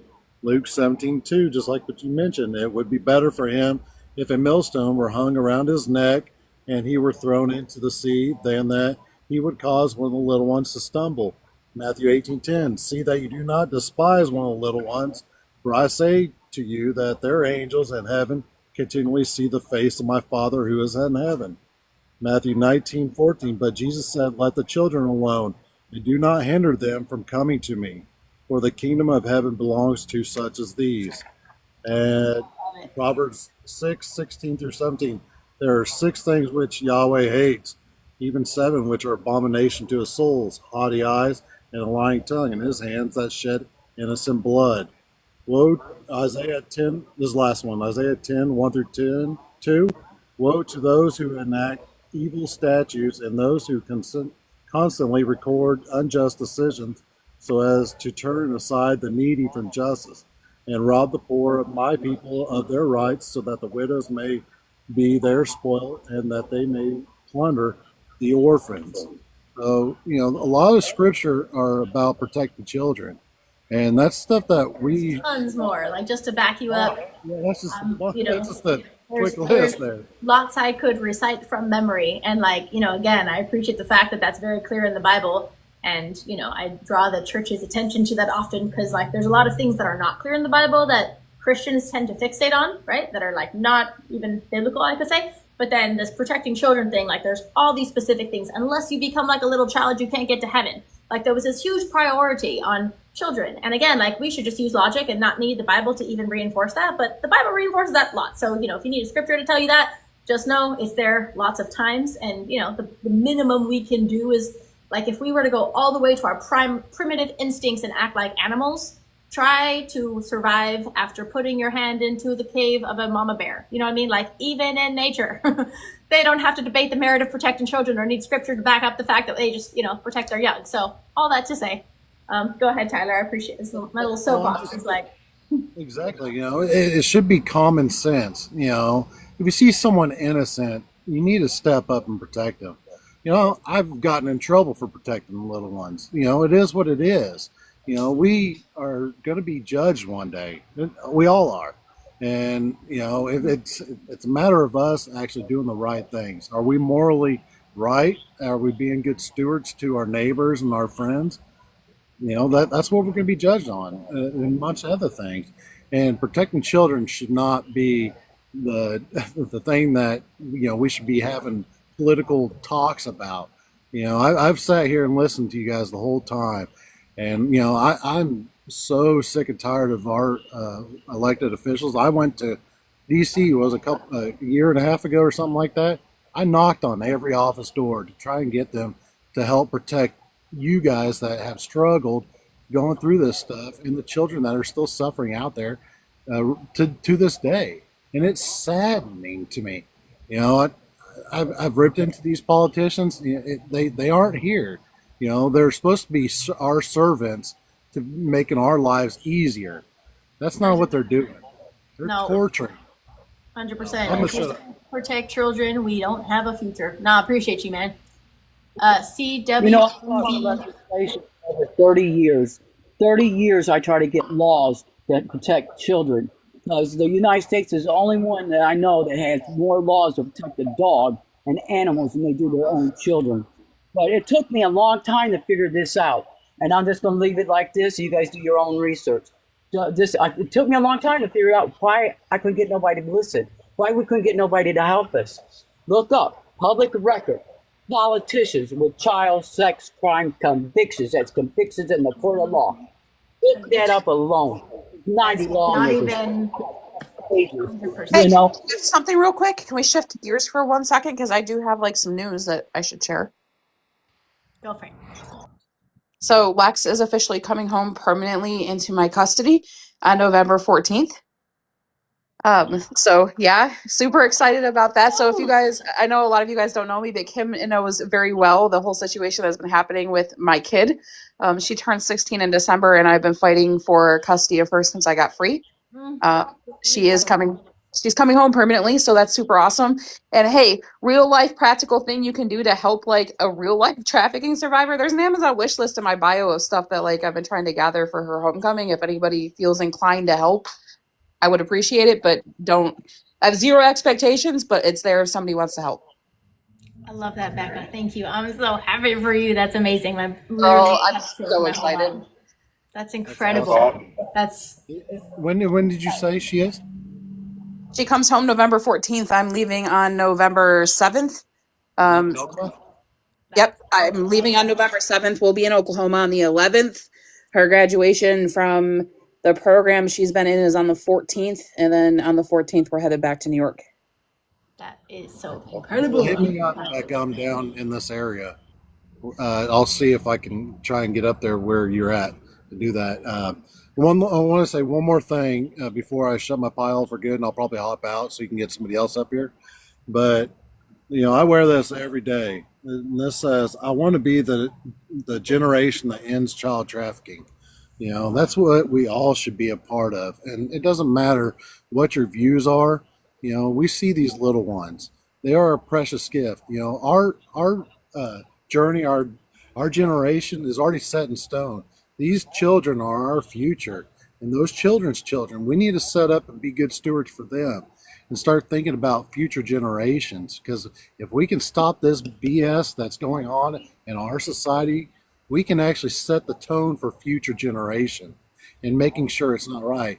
Let's be the new founding fathers that can actually stand up and protect these little ones. That's all I'm gonna say. I'm gonna shut up. I love you all, and I hope you all have a blessed night. Miigwech, Jen. Tyler, text me so we can make plans because I would love to see your face. All right, will do, definitely. And I gotta jump off too. I got surgery in the morning. So, I appreciate your patience. Oh, sorry. Go ahead. I'm gonna let CWMVS go ahead next. I just thank you for having me. And one thing that I really want to say, we'll never end child trafficking if we don't stop and get the buyers. If there's a demand and there's product, it's going to keep continuing. We got to stop the buyers. There's got to be something to step up to take that part of it down. I just feel that way. None has ever been. 1972 with Francis Sheldon on, there's never been not one buyer really charged, and that's a shame. I mean, I agree with Karina. The D penalty. All right, CWMV. Welcome again. I appreciate your patience. I've not connected with you before, but I brought you up on a pin. So you have appreciate you bringing me up. We may have connected a little bit recently. I was going around to a lot of lives a week or so ago. There was a 15-year-old girl missing in Las Vegas that I was getting a missing poster out from. That may have been it. I was, like I said, I was going from live to live to live. Incidentally, she was found safe and unharmed. So pretty big victory there. To Becca, congratulations. That's pretty fucking rad. I hope everything works out for you there. That's pretty fantastic. I wanted to ask the host or anybody else here. So I come at this as I'm a transracial and transnational adoptee. I am very much anti-adoption, particularly given the corollaries and parallels between the adoption industry and, of course, foster industry and then trafficking in general. I'm wondering if you happen to know of any resources. So something that I often focus on in my arguments is the prevalence of SAM insurance held by various Abrahamic entities, particularly Christian churches.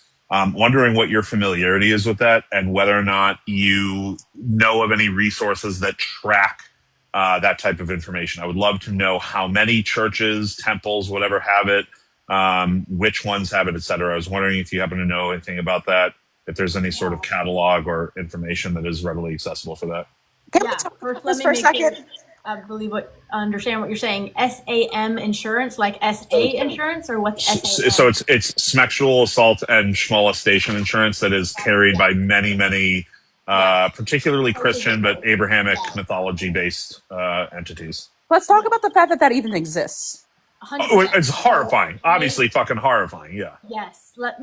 Okay. It's late. I don't know if they're available, etc. I'm familiar. I was absolutely horrified that it exists. Point one. Yeah. Like, stop. What the fuck? Anyway, but then the prevalence of it and even the requirements of it. Okay. So there's this account called Protest the Church. I think they were the ones that told me about it, or I was on a live and with someone. Anyway, related. Do you mind putting it in the comments so I can screenshot it?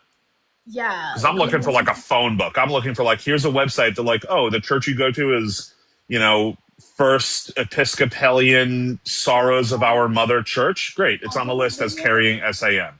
Yeah, I did a few videos about this, and I also did a podcast it's called Unholier Podcast. They were on earlier in this live. We discussed this, and okay, so the short version is like, I'm not a churchgoer. I'm not real quick. Unholier Podcast, and what was the other one? I'm just going to type it and then screenshot Protest the Church. I will Protest the Church. Okay, thank you. Just remember to message you, and I'll try to, like, in case the username or something is different. But Protest the Church. I appreciate that. Unholier Podcast. All right.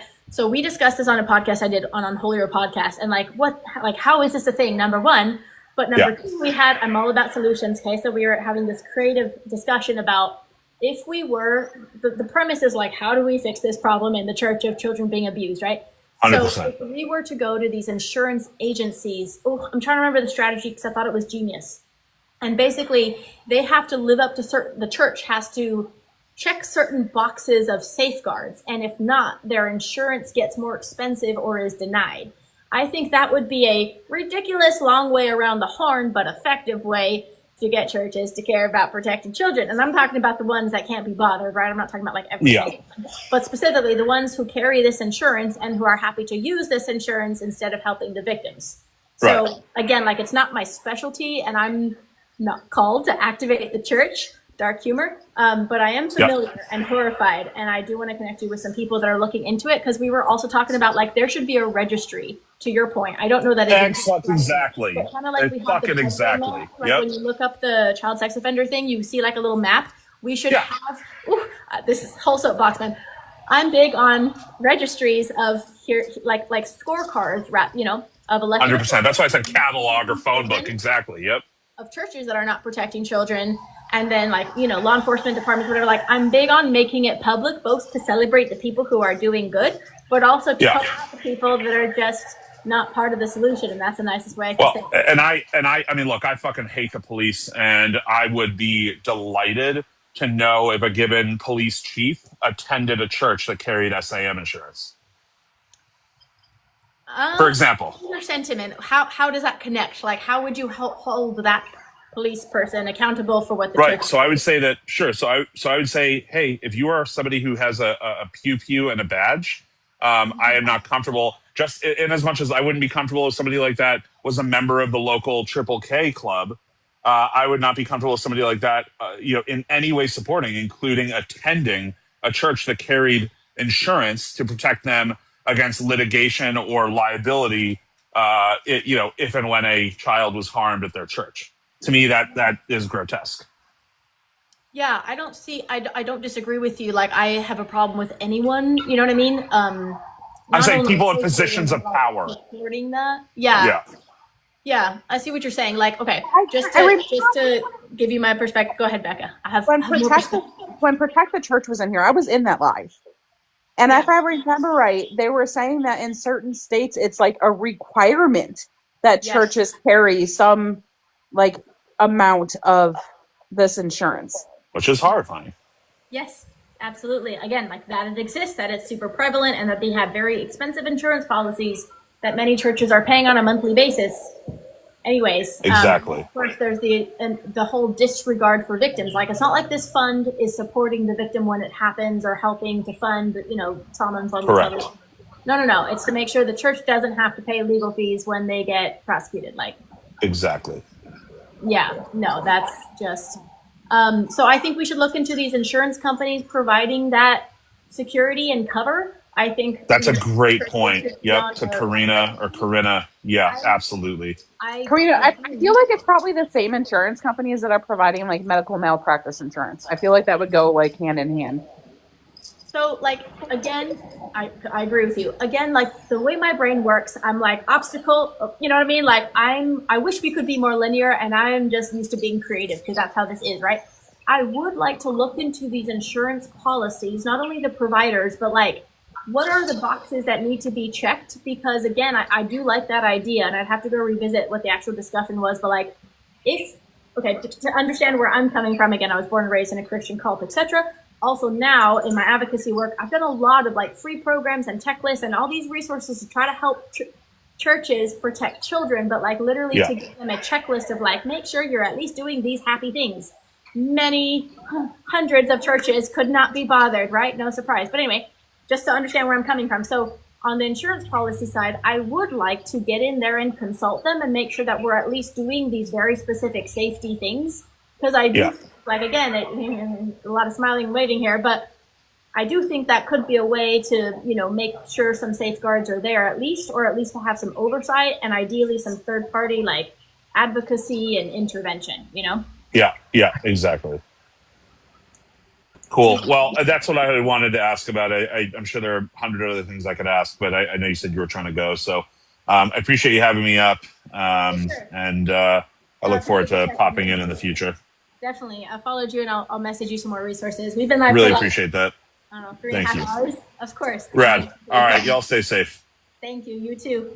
Wendy, welcome. I don't know if you have or something. We are wrapping up soon, but welcome. I do. I just wanted to maybe offer a quick little insight just because of the topic I'm just coming out of with my daughter. Like, FBI was able to arrest the gentleman that was a part of the 764 group that was targeting her. But then you started talking about the church, and I just wanted to offer just a back end of the original problem when she was SA'd. It was her father, and being a police officer in that small town. They basically, they did all of the investigations and all that kind of good stuff, and it was a federal investigation because it was across state lines, and the detective was absolutely horrified because the prosecutor then declined to prosecute. And the reason this becomes valid is because shortly thereafter he's teaching Sunday school class to 9-year-old little girls. And they basically, because he does not have a criminal record, because he did not get prosecuted, there's nothing that they don't, there's no way. And I thought maybe I would love to, I don't know how one would address that if there's not a, because basically 2% get prosecuted of the 1 in 4 girls that happens to. So I just, it's a really tough sell, I think, of course the pastor was aware I called him. But before I had ever gotten there, of course he had done the pre-damage control. But I think what happens is people they have a trust factor built in when they're leaving their kids with whichever Sunday school leader at church. And I believe the predators are going there to hide because the parents trust them with their children. Yeah, I don't do It's an easy way to pick them up. I don't know if that makes sense. Yeah, I don't know this specific situation, so I'm surmising a lot, but generally speaking, if a predator is welcome in a community, absolutely they will be there, right? They will feel safe there. They will exploit there. They will target vulnerable people there. So if we create communities that are tolerant or trying to tread softly or trying to, that's why I have a problem with when someone offends a child in a church and we're just thoughts and prayers and forgiveness and now it's okay. First of all, it's not as if we're going by that logic, but that's not how this should be handled. We shouldn't, it's not just a slap on the wrist, especially not, pray and forgive while the victim, the survivor, is not even being supported. So to your point, there are many places that are tolerant to people who hurt children. And, there's different studies. Realize that studies are only based on what's reported. So I reference data pretty sparingly, even though I'm a marketing professional, I live and die by data, right? But data on this issue is very sparse and inaccurate. So all that to say, there was a study, I think it was in 2006, of convicted child predators, right? they all, over 90% of them, I think, said that they were religious. So they identify as religious. Like, you can say they're not real Christians or whatever, but the point is, like, they talked about in the study that they found Christians to be more welcoming and accepting, and like just a better place for them to get away with doing bad things, right? Now, no Christian church has to apologize for being welcoming and accepting, right? But we have to realize that predators are strategic. They target vulnerabilities. And again, if we're welcoming and accepting and we're not doing background checks and we think it's okay for this random person to be like hugging on kids because yay God, you know what I mean? Right, and that being the point, that there wouldn't be something on the background check if there wasn't a prosecution. And most of this doesn't get prosecuted. Like, I'm personal experience, not one person from from the cult I was born and raised in was prosecuted. I think there was like one or two guys that randomly, but like not even the main abuser leader people. Anyway, very few, if any, have actually been brought to any type of justice. So like, there's predators that don't have background checks. So some churches, not all, some will be like, oh, we do background checks. And I'm like, okay, I'm glad you at least do that, but we need more. We still need to stay involved. We still need to monitor. Like, yes, maybe cameras, something. I don't know. The pastor also like has a vested interest in basically what he explained to the person that was talking to him that reached out. He was concerned about losing the entire church and if this got out, he was more concerned with keeping his church open and quieting any rumors like that. So they kind of have this vested interest in hiding those sort of things to preserve whatever it is that they think that they have built. And there's not an awful lot of Christianity in that. That's not how it's supposed to work, but money corrupts. Right, exactly. Yeah. So of this issue, and I agree. Like, they're protecting someone. So I'm gonna say the quiet part out loud, right? If the church leadership is not handling this correctly, they're protecting the predators. We can play dumb, pretend like God's love and blah blah blah, but like, they are protecting the predators, not the innocent. That's not what Jesus said to do. Now, again, people like me can just say that logically, but if we need the Bible to back that up, there's a lot of scripture that backs that up. I mean, how nice. So, with him using religion to basically control her for the years that she didn't say anything, she is completely 100% turned the other direction. And that was really the reason I started listening in the first place, was more about kind of resources, because then it made her a target for this online. I mean, I've never seen anything like the 764 group, but they, I have all the filters on my internet because I homeschool. Like, she was not able to come back to school after her disclosure. It was just, she has had a really rough time. But I thought, honestly, I had everything that you could possibly make sure that, and it took somebody less than 10 minutes on Roblox to show her exactly how to skirt those filters and like terrorize this little girl. But in addition, what we had found out doing this, when the FBI came in, they notified me what was going on, and they were trying to catch these people, was that there was an informant for them that they're paying that lived 5 miles up the road from me. And they were basically, what they would do is they get paid for turning like kids into criminals, basically, or more vulnerable kids. And the one that had gotten arrested with my daughter, he was 17 years old, and so like kids. But when he would need the money, he would flip one of these kids, and so they're actively using their criminal informants to target children into turning them into criminals because they target weak. Like, they found her in an eating disorder group. Like, they're targeting weaker kids in the first place. But right. I didn't know you could do that. Like, you could and what he has done with that money is then produce this god awful satanic sort of like whole publishing company, and the FBI is funding it.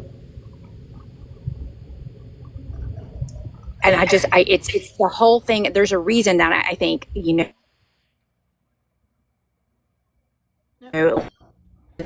losing audio. Let me I'm sorry, but if you hang on, she's rubber banding.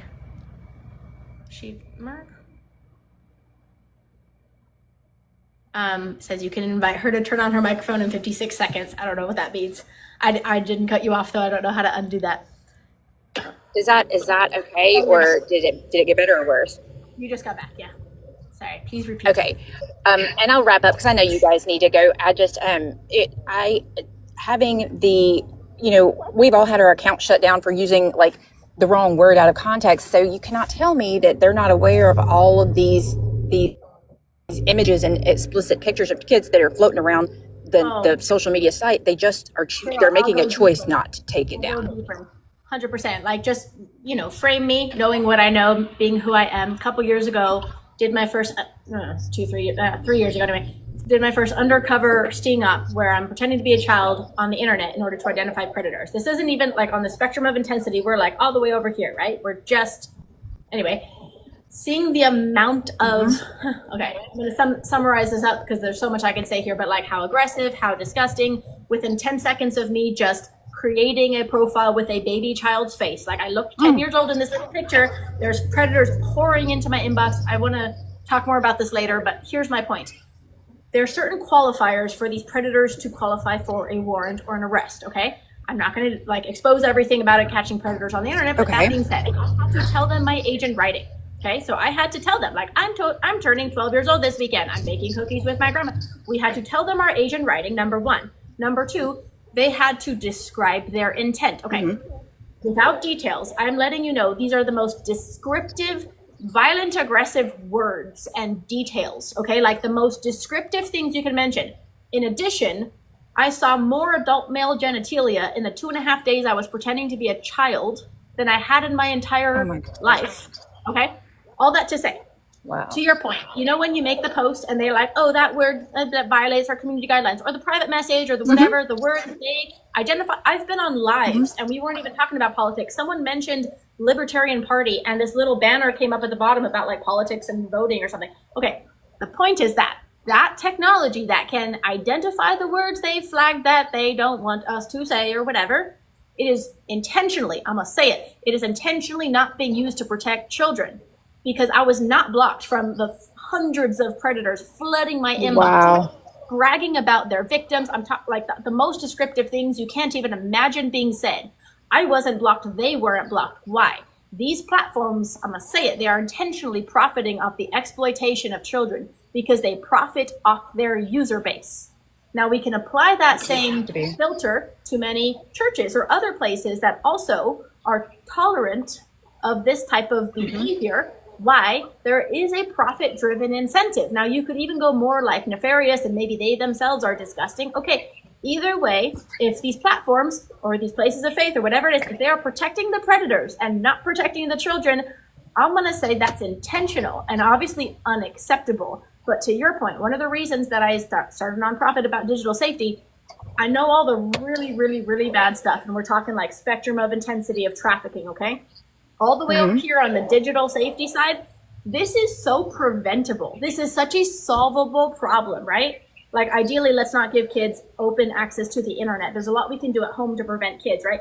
But to your point, smart and they can get away with it. Predators on the internet are there teaching kids how to overcome these safeguards. And then we have these technology platforms that are intentionally not using their technology to protect children. Why? Because there's no money in protecting children. It's profitable to keep them on there. That is exactly what the director of the PRN hub said because they employed exactly one person to take down child images. So they were like 2 and 3 years behind because it was profitable to the volume of not stopping, like not censoring uploads of whatever they were. So, and that's why they did it. Like I had a friend took a phone call from a senator to get her 12-year-old off of that site for 2 years. Just so y'all know, I'm not for the corn industry. Never going to think that's okay. I'm never going to be promoting that. My point is that I get in to solve problems where problems are. Okay. The point is that I talked directly to this, just so we know, a new management company bought them. The company that owns that one, the biggest one, and several others, I don't know.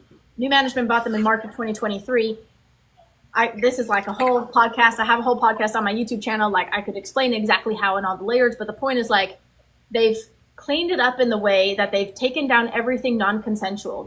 They've done more to protect their let's call it protect their business model, okay? But moderate their platform than any other platform. They've also invented proprietary technology. I'm not even trying to pitch them. I'm just trying to help. I'm just letting people know there's a proprietary technology, and the short version is that it's very effective in identifying bad things happening to children. I could go into that for 3 hours, but they've made it available to law enforcement for free. And that means, like, instead of 40 days, it happens in 4 hours as far as like exactly what and how and building the case. Long story short, the most unlikely heroes, like the people that own the company that owns the biggest adult platforms, right, have stepped into Those guys are being more responsible than everybody else, is what you're saying. I'm trying to like contain it because anyway, I'm trying to wrap up. There's a lot of passion here. Meta is actually the biggest offender of child sex abuse material on the internet. Did you guys know that?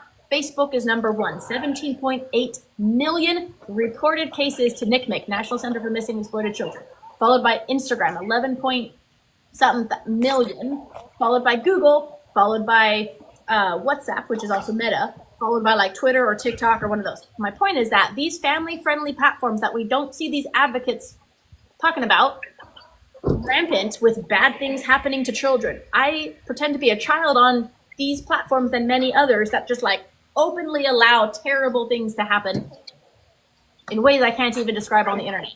By contrast, the company that owns the corn platform, they had zero. So all that to say, like really bad things were happening in the past. This new ownership company, I have huge respect for the way they've cleaned it up. Like, I'm gonna say it, they've done more to end sex trafficking and support victims that were exploited under the previous management than I would say like any company that I know of, and definitely in any like tech platform. So again, like I'm never, whether it's training law enforcement or talking to the owners of the largest adult content sites, like I'm stepping in where problems are. You know what I mean? Not a lot of people. Right. Well, it's interesting I get a lot to of flack from advocates that are like, that's the devil. You can't, you know what I mean? Law enforcement's bad. Blah, blah, blah. Like, okay, that's not how we solve problems, number one. But number two, we should be willing to accept the solutions without bias. I'm not saying like there's a one size fits all solution. I'm saying like we need to recognize what the problems are and what the solutions are and are not. Anyway. Well, it occurs that maybe they provided that solution because they were going to use the business model. So if social media sites were to be put in that same position of you're going to lose it all, it seems like then it would be fairly easy to. Me being me, again, like here we are being so creative.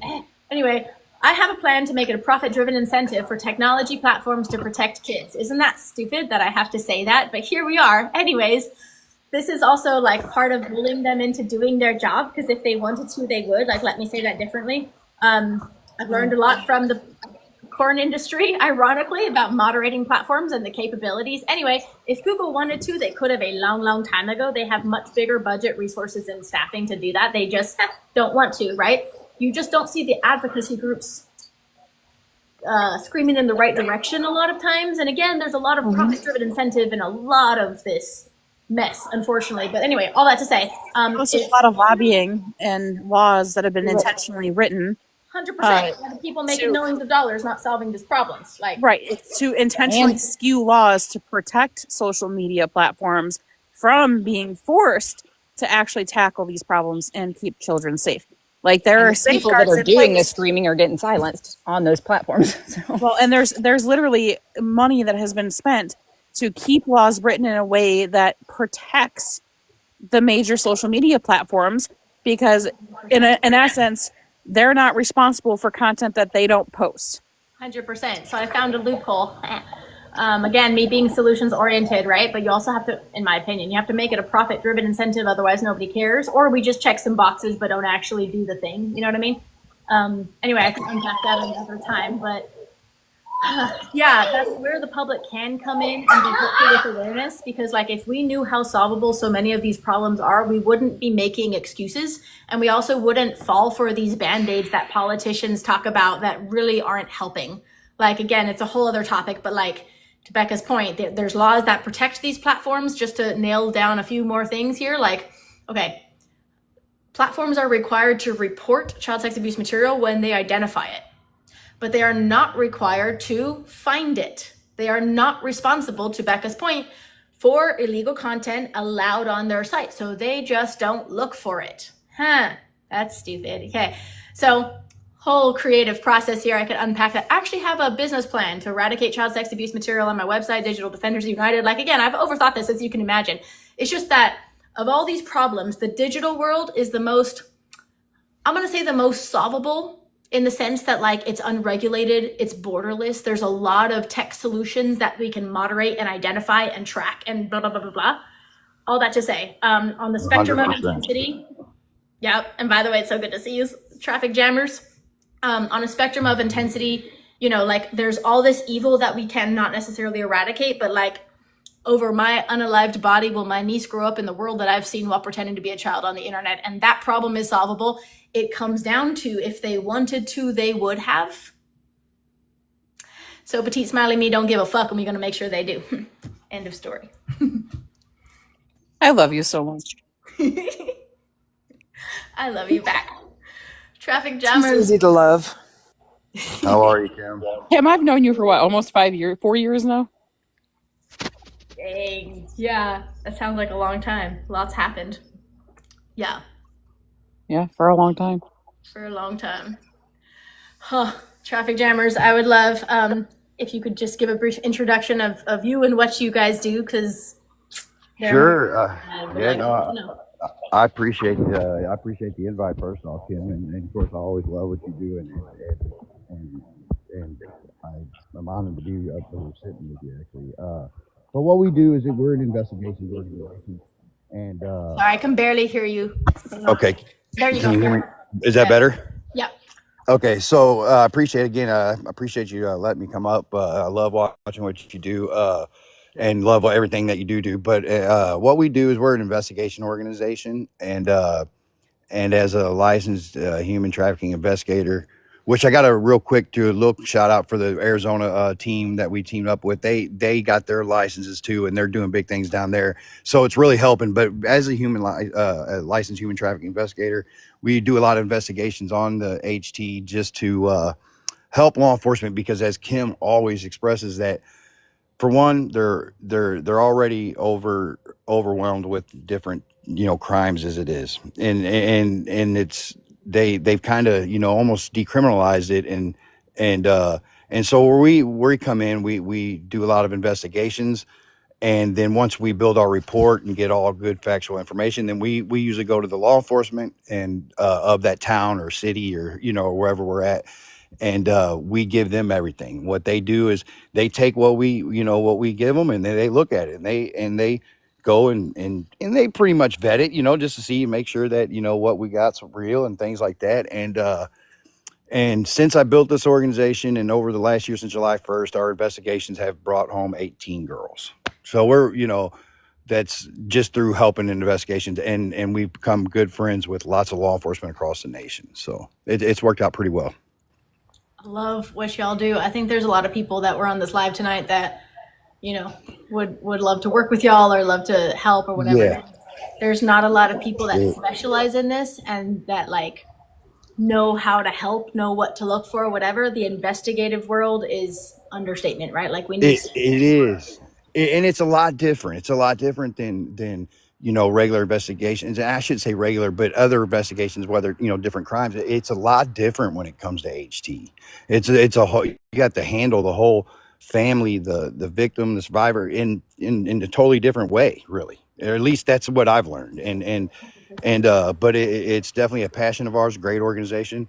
I love the ladies that are in it, and it's a lot of cyber investigations as well, because they're predominantly is the internet's usually how they lure people, and so we stick to that. Very educated, and we do good things, and I appreciate you bringing me up there, Kim.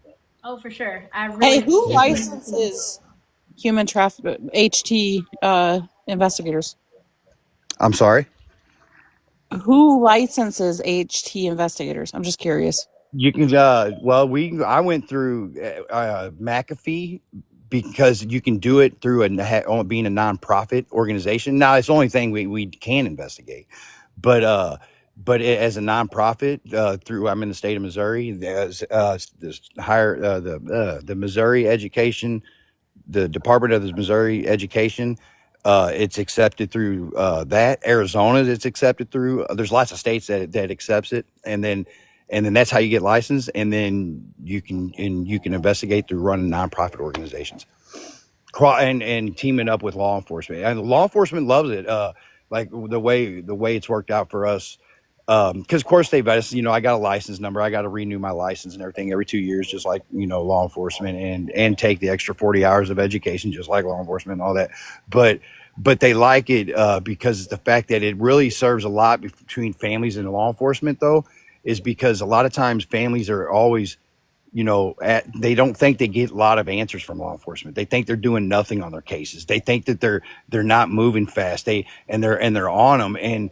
And the one thing that's really helped, and Phoenix, Arizona loves this. I mean, they've been really happy with this because of this reason right here, and that is the fact that they're not overwhelmed with family calling because they want answers. They want answers about their loved ones, but they're also are not they're allowing us to they're allowing to share more with us that we will share with families, that keeps them from being overwhelmed, along with families sharing a lot with us. Because I'm going to tell you that from my experience, and I've been doing this quite some time, is that most of the time public will share a lot more information with an organization, or I should say other public, if you will. I mean, they will share a lot more that will get you a lot further sometimes, because a lot of people don't like to talk to police for reasons, and a lot of people don't want to deal with them, but yet they want all the answers right away. So it's really even served as like a middle person in helping families, and it's been great. And Phoenix loves it. Seattle, Washington, and Salem, Oregon, worked with them many a times. They love it. It's really it's a really helpful tool, and it covers a lot of bases that gets done that police cannot get to because of either being underpowered or under manpower, under budget, just not trained. A lot of that. A lot of police officers just not trained, and holy cow, a lot of that, and things like that. So it's been a really good, successful organization. I love it. Yeah, Becca, you should connect, and traffic jammers, you should connect with each other. Becca would also be a wealth of information for you guys, Sure. like just really solutions oriented. Becca, I had like a Slack or Zoom or something. We had a virtual call with him and his team, and he works with some really cool women. Like, it's just Man, that's great. action, and like they get it.